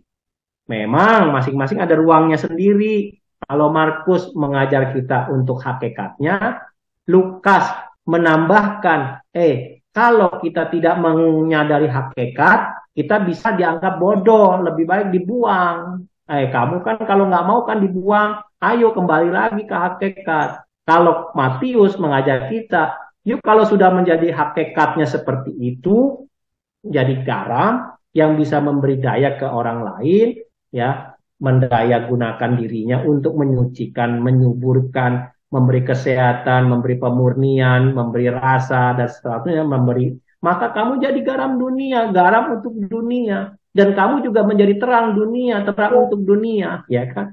Nah inilah yang konteksnya. Jadi nggak serta-merta perjanjian Pak Bambang. Tapi konteks kebudayaan ini juga yang dibawa. Gitu. Ya. Nah, garam itu juga sifatnya merusak. Tadi kan saya bilang, garam itu bisa mengubah tanah menjadi tandus. Ya, ini kan kota yang hukum pembinasan. Kan tadi sudah saya ceritakan sedikit, ya kan. Wilayah sekitar Laut Mati garam bagaimana tanah tidak subur. Pokoknya di sana tidak ada kehidupan kalau terlalu pekat. Itu juga simbol. Hanya ada di Israel, hanya ada di Laut Mati gambar garam yang mematikan, yang tidak ada kehidupan. Tapi garam itu dipakai sebagai ladang garam. Ya. Yang paling berharga, lumpurnya buat kesehatan. Maka tergantung bagaimana mendaya gunakan, bukan tempatnya. Bukannya kitanya, tapi ketika itu berefek kepada orang lain. Memang di ruangnya, kalau terlalu ngegumpel istilahnya garam itu menjadi garam lot kan. Jadi patung pet ya kan Bapak Ibu ya kan pernah cerita Sodom and Gomora kan. Ketika dia melihat ke belakang, dia menyangka Allah gitu ya, nggak taat mendengar, dia langsung jadi patung garam. Kok patung garam sih? Kebudayaan itu mengatakan ketika patung garam itu mengingatkan, kamu itu tidak ada guna, balik lagi lu jadi garam. Yang harus orangnya suci, orang yang bisa mendengarkan Allah, orang yang bisa berdaya guna pada orang lain, tidak menjadi sumber masalah. Nah itu sebenarnya kan konteks ceritanya. Itu Pak Bambang. Jadi serta-merta memang tidak harus terkait dengan perjanjian garam. Perjanjian garam kan salah satu pemahaman dalam konteks Yahudi yang memahami konteks garam itu untuk apa. Tapi garam untuk menyucikan, ya enggak Pak? Maka garam itu dipakai juga untuk menyucikan air suci kita kan di tradisi Katolik juga. Sama seperti pada saat kita juga diperciki. Ya. Makanya kalau cerita Asper Yasme itu kan cerita tradisinya banyak ya dalam kitab suci, ngambil eh, tradisi-tradisi Ibrani juga sebenarnya. Itu sih. Baik, terima kasih Pak Arda. Masih Pak Bambang, bagaimana cukup ya Pak? Oke, Pak San, ya Pak saya Paulus. saya minta penjelasan lagi sama Pak Arda ini. Tadi Pak Arda menyebutkan soal istri Lot yang menjadi tiang garam. Aku masih belum dapat konteksnya sebab kalau konteksnya istrinya Lot menjadi tiang garam itu kan konotasinya kan tidak baik karena dia tidak mau mengikuti kehendak Allah. Lalu kenapa mesti disimbolkan dia menjadi garam, tiang garam? Sedangkan Ya, garam di sini kan pembahasan kita kan garam itu sesuatu yang baik. Di di perjanjian lama pun kan juga menjadikan garam itu adalah sesuatu yang baik sifatnya. Tapi dalam konteks istri Lot yang nengok ke belakang, dia menjadi tiang garam. Kan rada bertabrakan itu. Kira-kira Pak Arda bisa sedikit mengulasnya nggak? sebenarnya tidak bertabrakan, justru ketika dia dijadikan tiang garam, ya kan tadi seperti saya katakan, kan dia tidak taat tuh, ya kan, dia tidak mendengarkan istri Lot itu, ya kan, dia jalan sendiri, ya kan. Nah, jalan sendiri, ya kan, dia mau keluar dari hakikatnya, ya kan, dari hakikatnya, maka dia jadikan garam, belum gitu, ya kan. Sikat hakikatmu, ya nggak terikat pada apa yang di luar kamu itu, tapi yang ada di dalam kamu itu untuk diberikan. Yang sebenarnya yang sudah ada di dalam kamu itu yang dari saya loh, dari Allah gitu ya kan. Bereshit bara Elohim ya kan. Dan pada saat Allah menciptakan kamu sudah baik. Nah, karena kamu tidak ingat itu, saya jadikan kamu garam untuk ingat itu, gitu. Ingatnya bukan kepada istri Lot, kepada orang-orang yang tidak dihukum. Ya, ini kan sebenarnya paradoksnya ketika orang dihukum itu kan hukuman itu kan mengingatkan pada kita. Ya, jangan sampai Allah murka mengingatkan kembali, "Oi, kamu hakikatnya seperti itu loh." Gitu. Garam itu buat orang lain, bukan buat diri sendiri. Sebentar, Pak Arda. Kalau konteksnya kan istri Lot itu kan dia merasa tidak bersalah. Kenapa gua harus menjadi susah? Harus menaiki gunung. Gitu loh, sehingga digambarkan kenapa wanitanya, karena wanita seringkali melihat masa lalu, gua nggak salah, gua udah saleh, kok malah gua ikut jadi susah, harus mendaki ke gunung. Sedangkan konteksnya Lot itu kan bahwa dia diselamatkan, sehingga dalam penyelamatan Allah itu nggak pernah gampang, jadi harus mendaki. Lot menawar, saya nggak kuat sampai sono. Lah istrinya ini kan digambarkan, loh gue susah salah apa, makanya gue pengen nengok, lah kok jadi garam gitu loh. Sedangkan kalau penjelasan Pak Arda kan kamu sudah menjadi baik, lalu kenapa dia jadi tiang garam gitu loh konteksnya. Ya, jadi kan kebaikan itu kan, nah ini kan kalau pemahaman kita ya kan, yang bisa menjudgment baik atau tidak kan bukan manusia. Nah, tadi yang kembali ke yang pertama ya kan, you kan sudah dikasih hidup sama Allah. Kamu kenapa nggak bersyukur gitu kan pada istri lo sebenarnya itu loh, ya kan? Pada saat orang menakar dirinya, saya udah baik dari awal, saya udah gak ada masalah. Kenapa kamu memaksa saya Allah, woi?